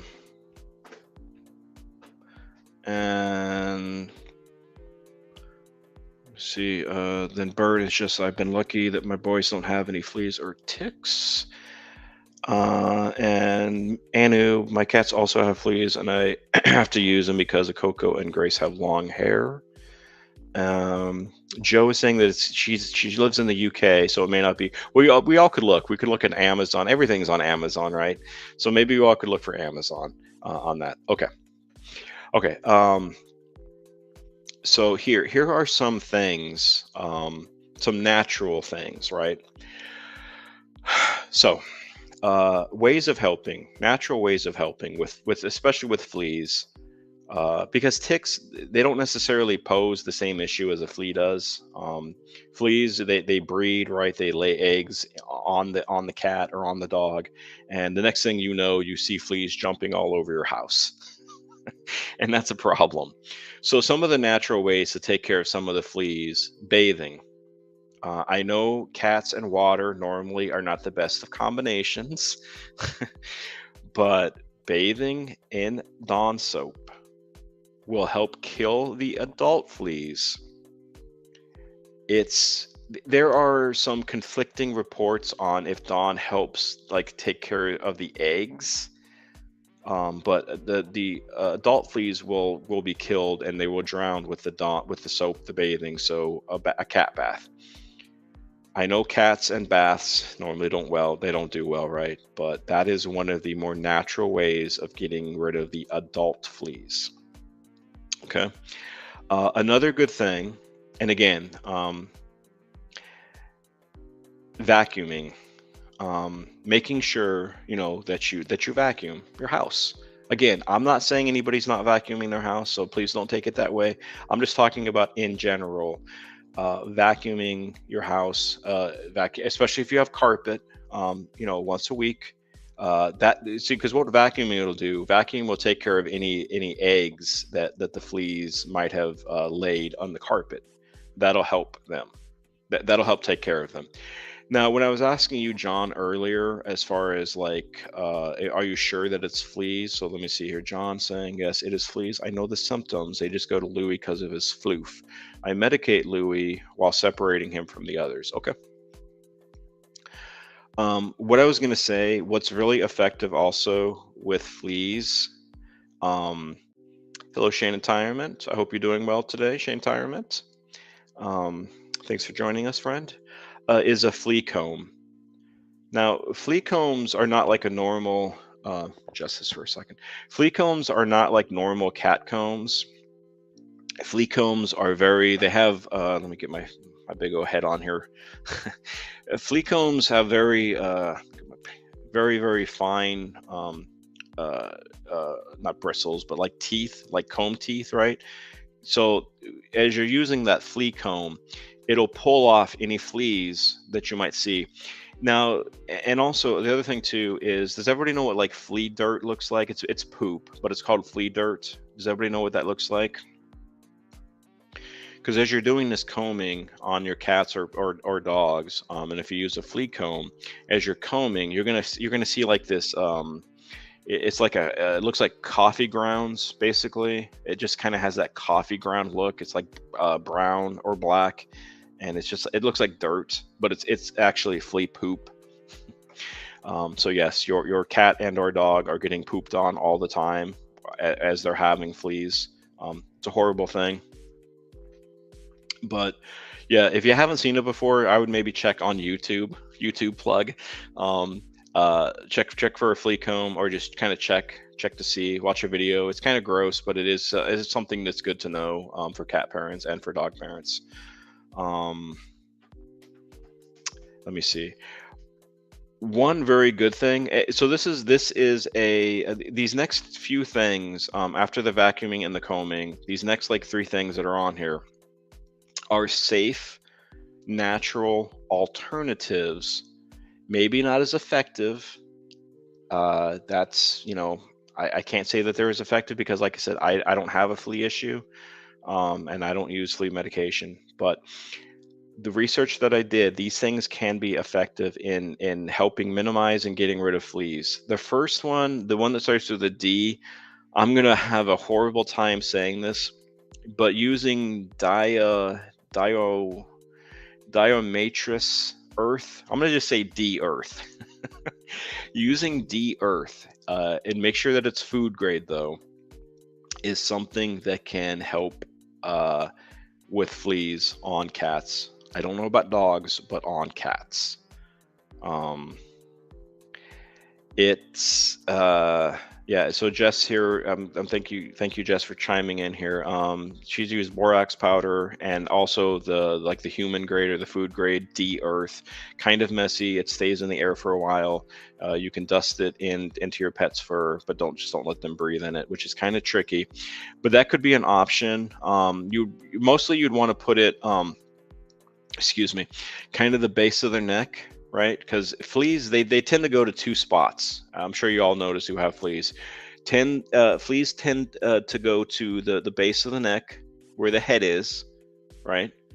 Because you'll see them in ears pretty often, because it's that's just one of their areas they like to go to. And John, like you were saying earlier with King Louis, the base of the tail.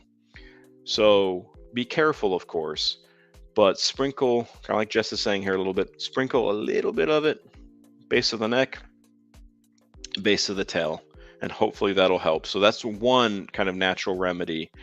Another one, um, vinegar is tricky because when I looked at this stuff, there's no like studies that scientifically like proven vinegar does anything. There's just word of mouth. There's just people saying, "Hey, I use vinegar and it seems to help."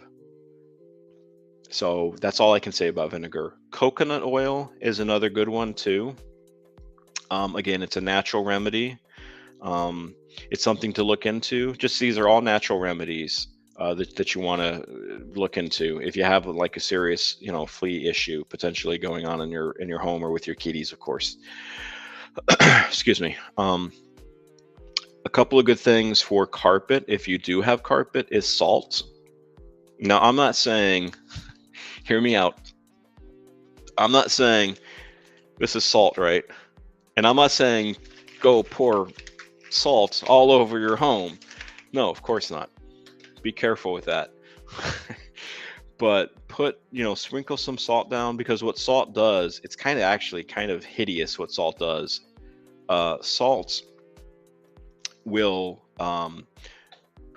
kill a flea from the inside out. It sucks their insides. It turns their insides dry. I'm trying to think of the right word, and I'm sorry, but it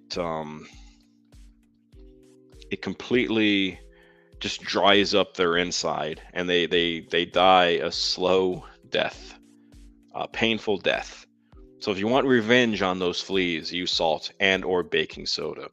Also, baking soda, like borax powder, also it'll suck them from the inside out. It'll suck them dry, and they'll just be little skeletons.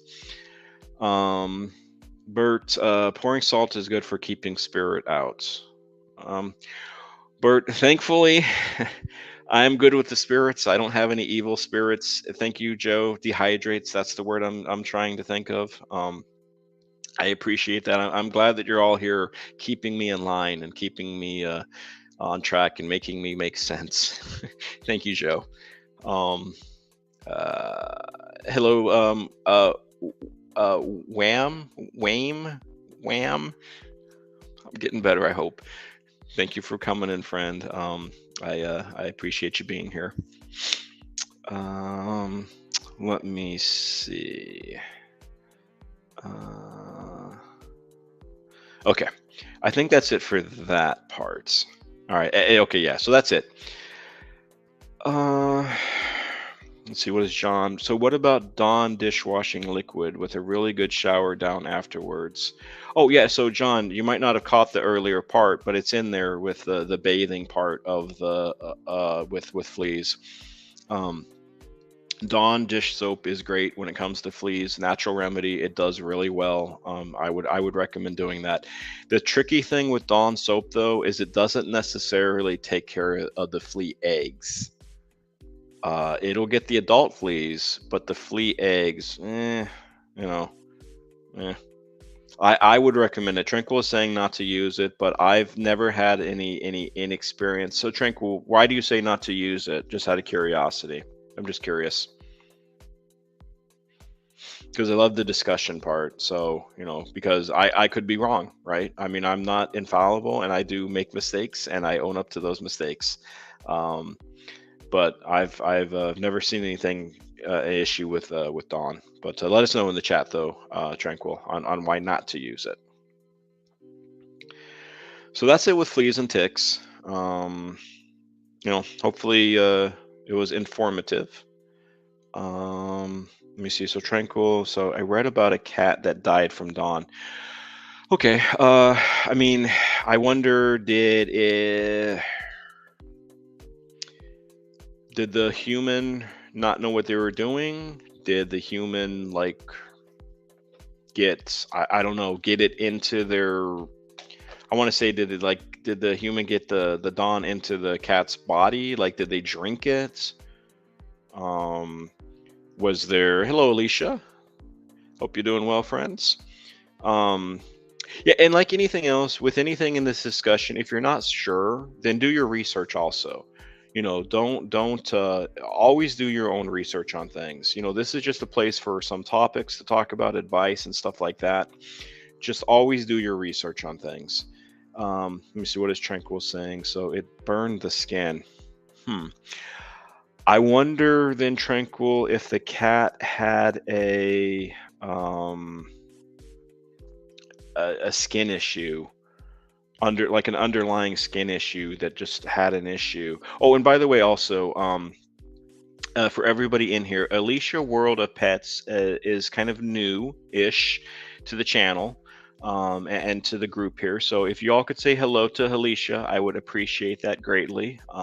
Good group of folks in here, Alicia. If everybody could say hello and give her a warm welcome, I would truly appreciate that. So I don't know, Tranquil. Maybe they had some kind of skin issue. I don't know, but just everything that I've seen with Dawn and fleas and cats, that it's a relatively safe option, and it's something that'll do well. So yeah, I'm not, and obviously always research, always research. Okay, John, what are you saying? I'm taking a real shower down afterwards to get the soap completely out. Not easy though. Okay, is that for your own fleas, John? I'm kidding, John. Is that for your own fleas that you got using that soap? I'm kidding, John. You know that. I'm just joking with you. All right. Next topic. So, this, I think, if I remember correctly, Gina from Gina Beans and Tootsie wanted to talk about this. I don't see her with us, but that's okay though. But she was wondering, like, how to possibly enrich your cat's lives when you are not home. Okay, so we got a sad little kitten over here that's crying their little eyeballs out, right? To making them a happy little kitten that's got a big old smile on their face. So a couple of thoughts on John, your fleece. A couple of thoughts on this. Well, John, you could just wear a collar, right? You could wear one of those cat collars, and they got like spikes on them. Be really, hip and cool. You could be the king of the kitties. But anyways, so my thoughts on this, and if you all have different thoughts, let me know. How do you enrich your cat's life when you're not home? Like, what would be some good ideas? And also, Bert, if you're still hanging with us here, like with Billy and Rocky, do you have any thoughts on how you would want to maybe enrich your dog's lives when they're not home? So I was thinking myself with this.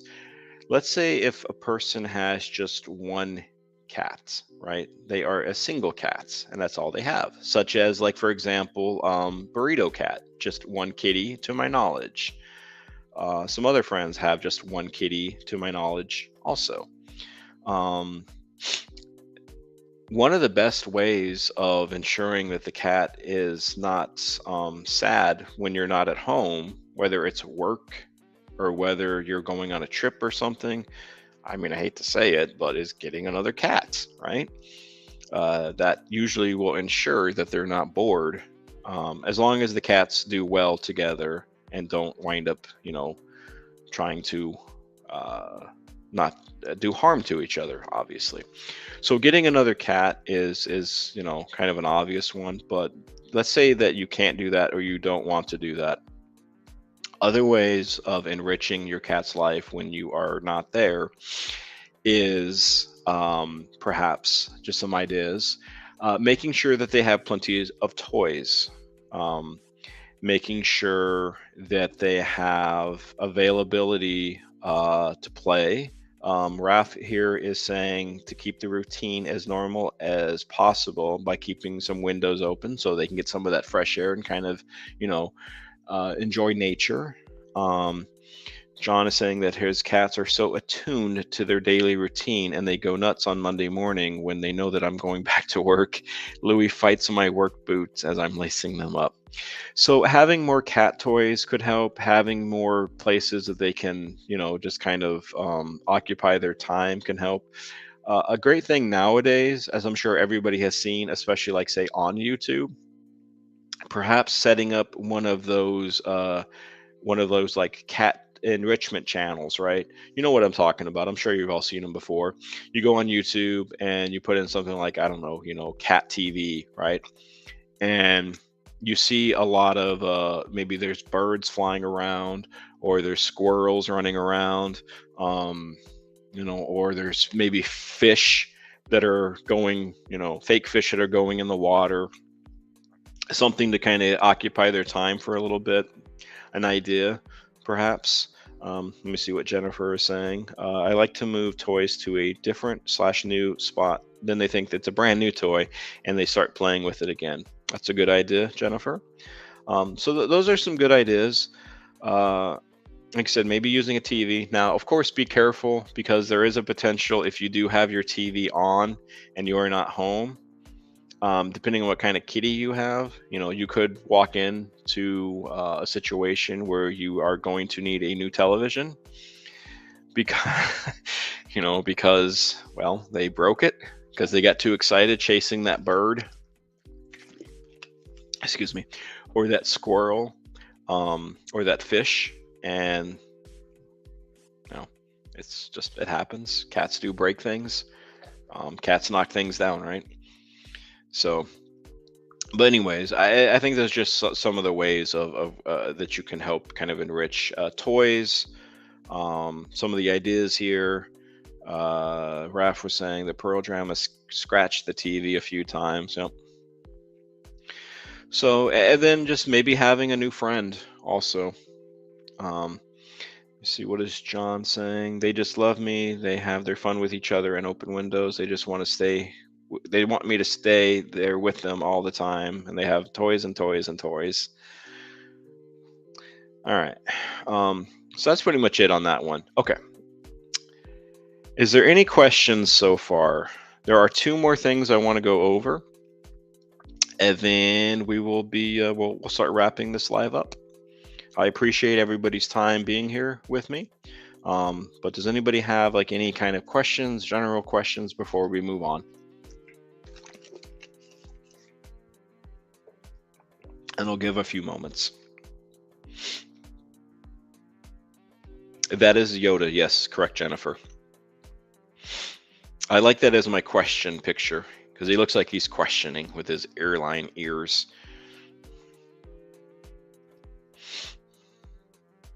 Let me see. What is Jess saying? Be careful if you have blinds. Make sure they are pulled up and the string is tied so they cannot reach it. Yes, very good point, Jess, because with that, you can definitely come home to a strangled cat.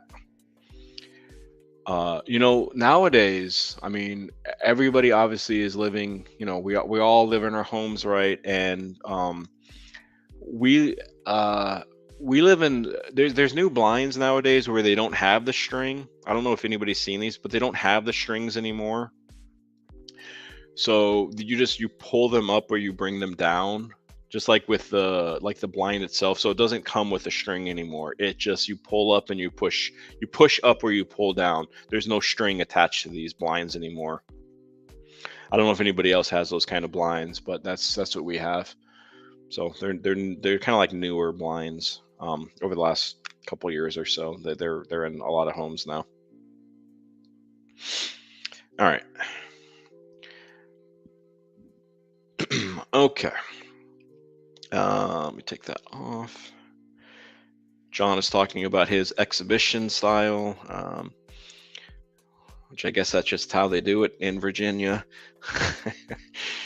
Keeping it breezy and easy, huh? I guess so. You air dry after you take your shower then from your fleas, John. I gotcha.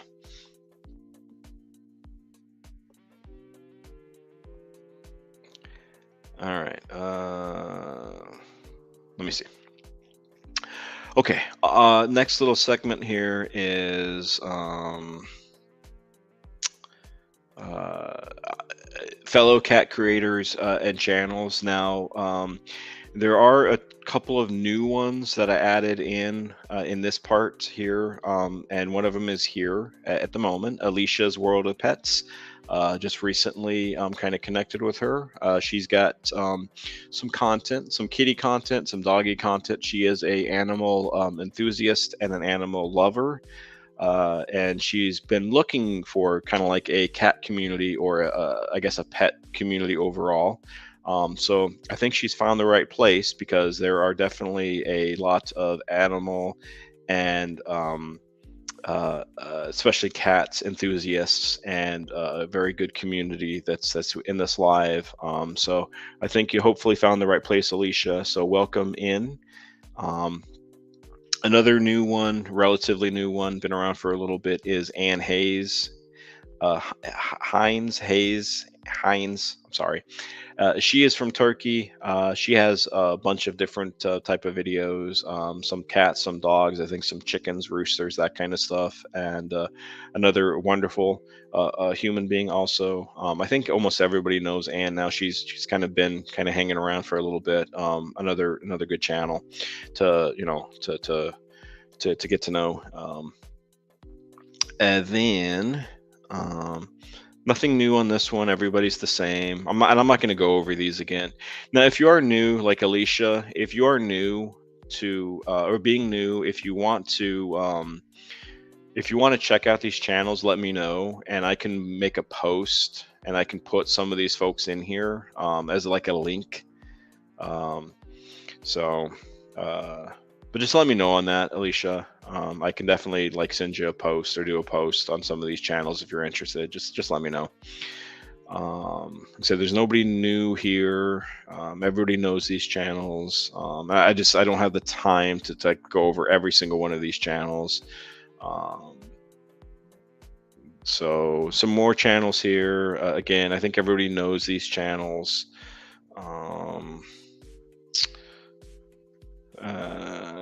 Channels here again. I mean, we got Jack and Bob, we got Joe in here. I think everybody knows these channels too because we went over these last week. So I want to get to the new channels. I'm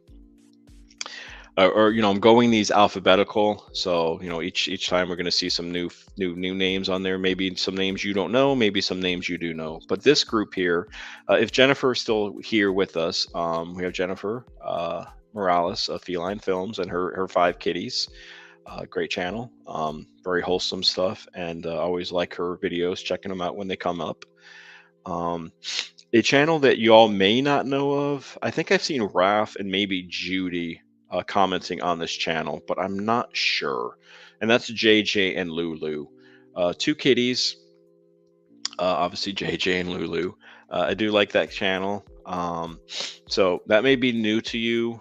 It may not be, but another good channel to maybe get to know if you so desire. Katzen Omi is another good channel. They've been doing mostly just shorts. They haven't posted like a long form video in I think a year or so. But again, it's a good channel. I would recommend maybe checking them out and kind of just going from there.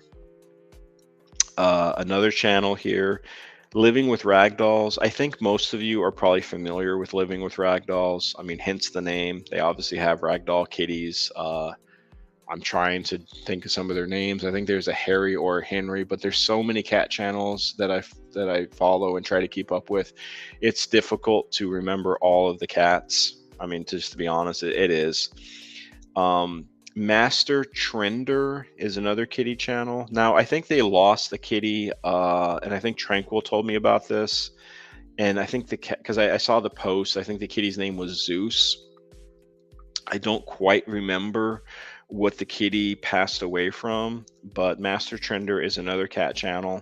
Like I said, unfortunately, they lost a kitty named Zeus a couple weeks ago or so. So if you don't know Master Trender, I mean, maybe check them out. They don't post that often. Other things could be going on with them. I don't know, obviously, but I would check them out. And then Max and Ruby is another two kitty channel. Now, and I think another thing with Cats and Omi, I think they're close to that 1K mark, so maybe definitely give them a check out, or definitely check them out. But again, it's up to you. See, Jennifer is saying that Master Trender said it was an accident, but they didn't specify what exactly, and it was sad. Yeah, Jennifer, I agree. And then Raph is saying that Max and Ruby just passed the 1K mark. Awesome, Raph. That's awesome to hear. I've been following them. So like Max and Ruby, JJ and Lulu, and Cats for Nelson are probably like the first three cat channels that I really developed more of less like a passing kind of friendship with. I've known all of them for quite a while, and they're good people and good channels, and so, and my goal on this obviously is just try to create this cat community, hopefully growing cat community. So if you know of any cat creators yourself, I know a few. I've added a few onto my list that y'all have mentioned recently, like MD Vids. I have now White Cat Garden. I have now. I think Tranquil did that. I think John mentioned MD Vids. I have that now. I think John or Tranquil, I'm not sure, also mentioned the oh gosh, what is it, John? The one with the piano. I think in Turkey, I want to say. Sarper Duum Damen. I'm sorry, I can't think of the name, but I have to start checking them out also. So this list will continue to grow as each week goes on. Because like I said, my goal on this is to create a large and growing cat community that can support each other, that can be there for each other, that can share our knowledge with each other, and that can just be a force for good for our feline friends. And John, so Sarper Dumon. Okay, thank you, John. Okay, so that's it for other cat channels. Now, on to the last little segment of the show. Name that family member. Before I get into this, if you have not sent me any pictures yet, I'm going to put in. Let me put it on YouTube and not on StreamYard because it's just going to disappear. I'm going to put in my my website, my email, and I'm going to put that onto the top. What I would love for you all to do, if you haven't already, is send me pictures of your family member. They can be good dogs, they can be cats, they can be fish, they can be turtles. I mean, they can just be whatever, but preferably dogs or cats, and really preferably, well, cats. Hello there, Luis. Just talking about you a little bit ago. Hope you're doing well, friend. It was all good, all good. So if you haven't yet sent any photo, no, that's Anu, that's the same email that you've emailed me before. So it's the same one. So, but if you haven't sent me any pictures, then I'm asking if you could send me some. I've got some from Raph, I got some from John, I got some from Jess, I got some from Bert, I got some from Rev, I got some from Jennifer, and I got some from Gina, I think. So I would love for them to keep on coming, so we can keep on doing this. So anyways, that's my spiel with that. So let's get on with the show here. All right.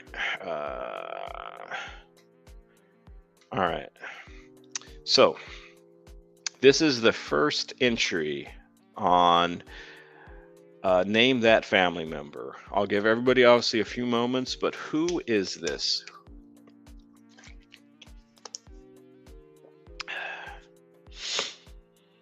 Luis, I have not gotten any photos from you, no. But up on the top is the email that you can send it to me.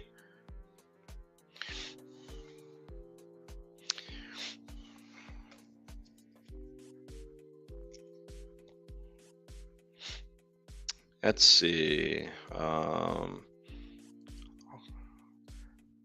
Everybody's just still saying hello to each other. I have I have one guest coming in. So Renee is saying it's Maisie so far. We'll see if anybody else has any guesses. Judy is also saying it's Maisie. She agrees with Renee. Also, Jess is saying it's Ginger. I'll give a few more moments. Jennifer is saying it's Pumpkin. John, if you are sending me a photo, can you send it through send it through that Gmail? Not on here. Hey, and John, if a frog is your family member, then yeah, that's perfectly fine with me. As long as it's real. Okay. Anu was saying it's from Master Trender. Okay, let's reveal who this kitty is. It is Maisie from Rudini and Jess. So that is Maisie. Obviously, with Ray Rudini, I picked Australia, the Sydney Opera House. I'd love to go there sometime. I felt like that would fit with Renee. It would fit with Ray. So that is Maisie. So Judy, you were correct, and Renee, you were also correct. So, all right, let's go on to the next one.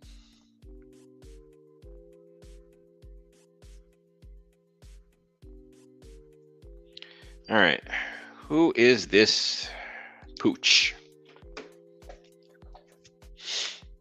Who is this doggo?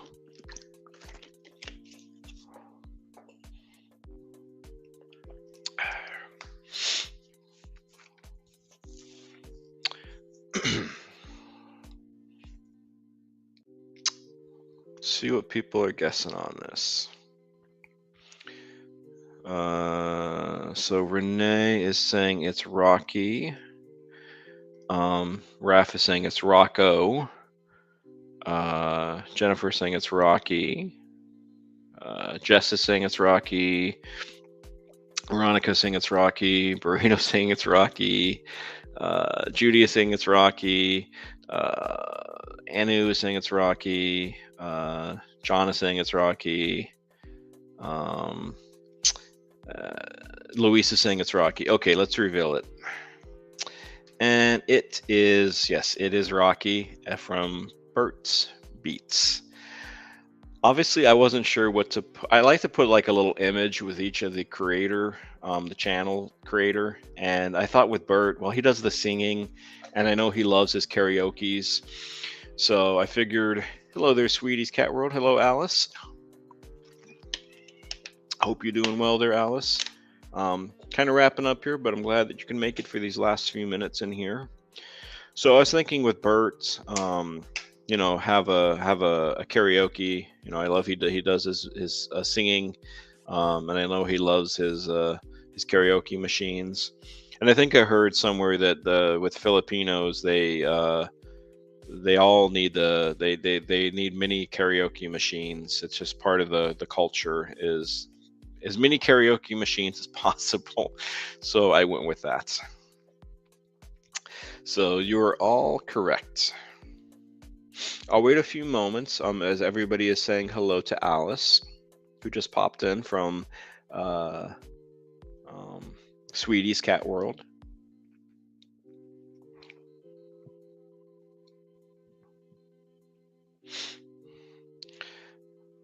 All right, so let's go on to the next one. All right, next, and we have another doggo.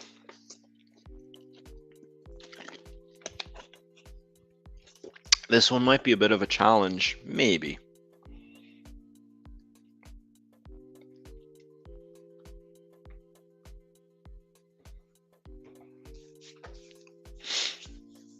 And who is this? What doggo is this?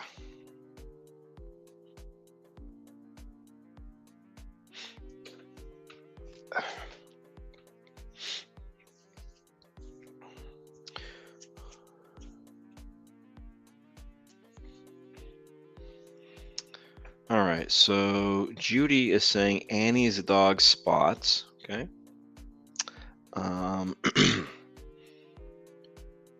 And Jess is saying Sergeant.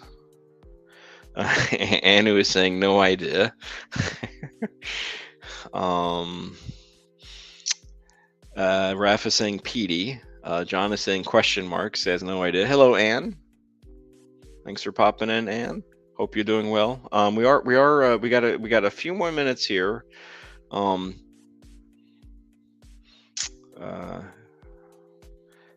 Let's see.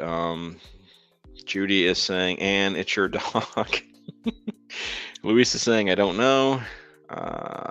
Yeah, no, I can definitely, I will tell you, this is not Anne's dog because Anne had a doggy, Beta. Beta was on last week. Beta was getting a bath and got a picture taken. So she was on last week. All right, so I figured I was maybe going to stump you with this one. So let's reveal. This is Athena, and Athena is one of Rev Rat Ride's doggies. He's got the 3, I do believe, 2 or 3. So that's Athena. And for Rev, I thought, well, I know he does the car stuff and mechanic stuff, so I just wanted to like put this picture of a, I don't know, of a muscle car. Maybe Raph might like that kind of car, I think, because I think he's into those muscle cars. But anyways, so that's Rev, and that's Athena. Yeah, Judy, Rev doesn't have a ton of content there. But I think Athena's been in maybe like a video or 2, but has not been seen very often. So, but he sent in his poochies and their pictures, and everybody gets an opportunity in here. Okay, we got one more, and then when this one is done, I do want to talk just for a few moments. So I like to go about 2 hours, and because I like to be, careful of everybody's time. I appreciate everybody's time, so I want to be very careful with your time. But I do have like one thing to just talk about real briefly when we're done.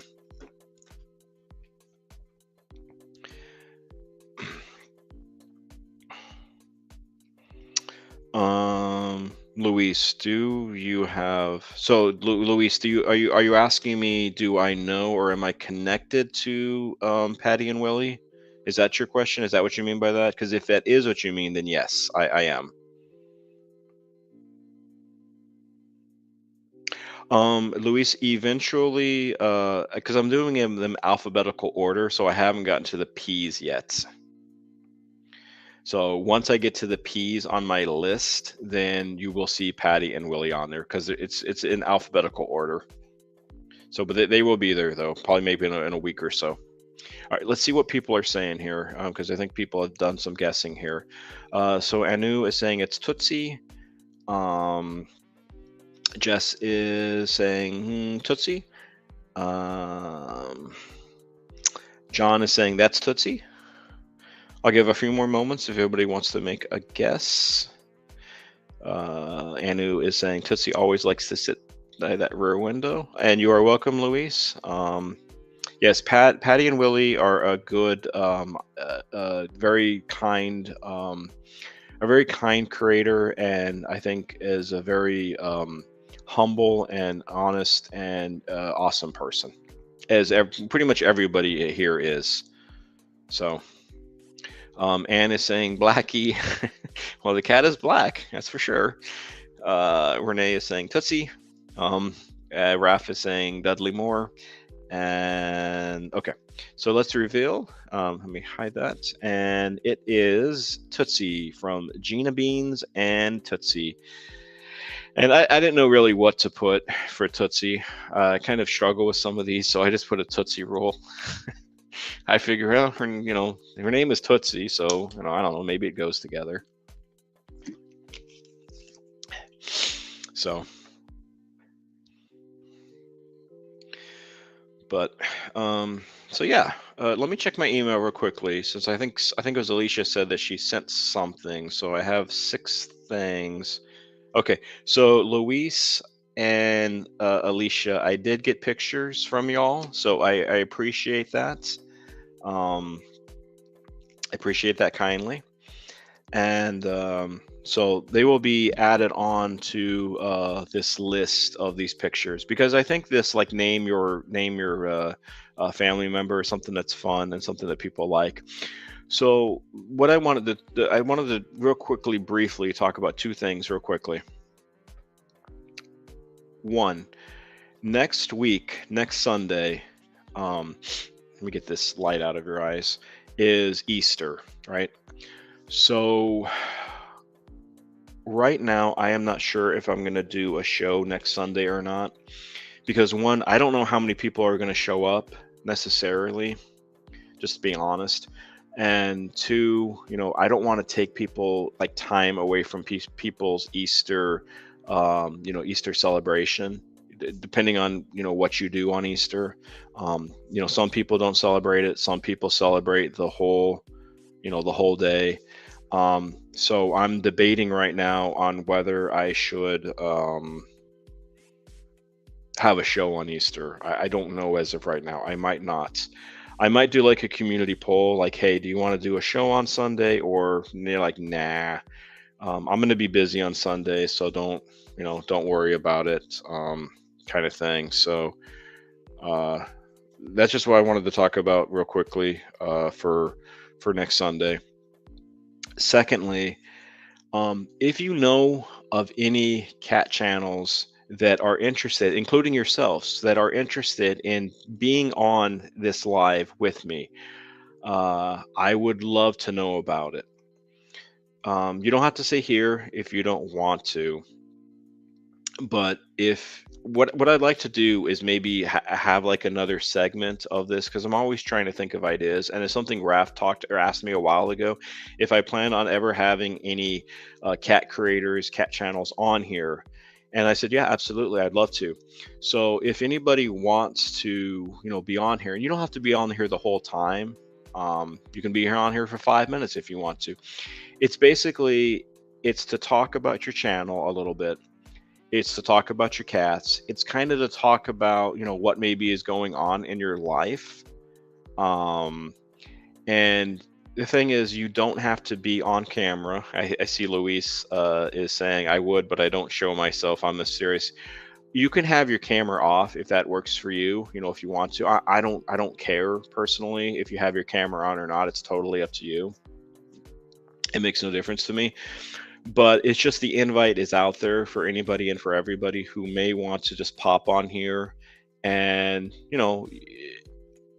talk about their kitties, talk about themselves, talk about their channel, talk about what's how they got into cats. Like Renee, for example. I don't know if Renee's on here still or not, but I learned last week that through Rascal's tribute that she wasn't really a cat person before Rascal came on or came into her life. But since then, she became a cat person. And to me, that's just a really cool story. And I would love to, get that kind of, talk about that kind of thing is like, have you always been a cat person? Was there a particular cat or situation that turns you kind of like into a cat person, like with Renee and Rascal? Um, I just think that's something that I think would be kind of cool. If y'all want to, let me know, and you can just let me know. You can let me know through that email, if you want to. It's totally up to you, of course. But it's just the invite is always out there because I think something that would be really cool is having like a panel on, also maybe like 2 or 3, 4 people or so, and the panel can also discuss topics too. I think that would be really, because I don't mind talking, but I will say just talking to myself kind of, you know, um, can be a little tricky. Um, so having a few other people like right there, I think would just be a cool thing. But it's totally up to you. Um, let me see what is and also I think Burrito the cat, Wham, and I can get your name better too. Um, you would want to be wait a second, you might be there, or you might want to come there. John, what are you saying? Adam, I would love to do a live with you if I only knew how. I've done one with Dirk. I'm getting over being shy. I would be privileged to come along for a bit. Okay, John, I can discuss that earlier or later. It's easy to do a live. It's literally you just press a couple of buttons and you're good to go. So we can definitely figure that out. No worries on that. Um, Bert is saying, yeah, it gets tricky talking to and just hearing your own voice, right? It does. Yeah, I agree. Okay, but anyways, that's pretty much it. That's all I had for today. I will probably have a post out later in the week sometime if you want me to do a Sunday live or not. Um, for next Sunday for Easter. If I do, I do. If I don't, I don't. Oh, also, one other quick thing. So far, I've had a few people enter into the tuxedo contest. I don't know if everybody saw that or not, but yesterday, I think people had a lot of fun with the humongous tuxedo in the movies. I've had a few people so far kind of enter the contest. I have a post on it from yesterday, so if you want to enter in that, then feel free to. I'm taking submissions up till tomorrow night at I think like 10 o'clock at night. So far I have 3 people. But anyways, I guess that's it. So hopefully this was fun, educational as always, and everybody had a good time. I wish you all the best rest of your night, a good week, and we will see you probably next Sunday, but not necessarily. To be determined. So, Luis, Raf, Tranquil, Anne, Bert, Anu, Wham, Alicia, Alice, if you're still on here, John. If I'm missing anybody, I wish you also all a good night. Jess, have a good night, and we'll see you next time. Take care. And I'm going to end the stream.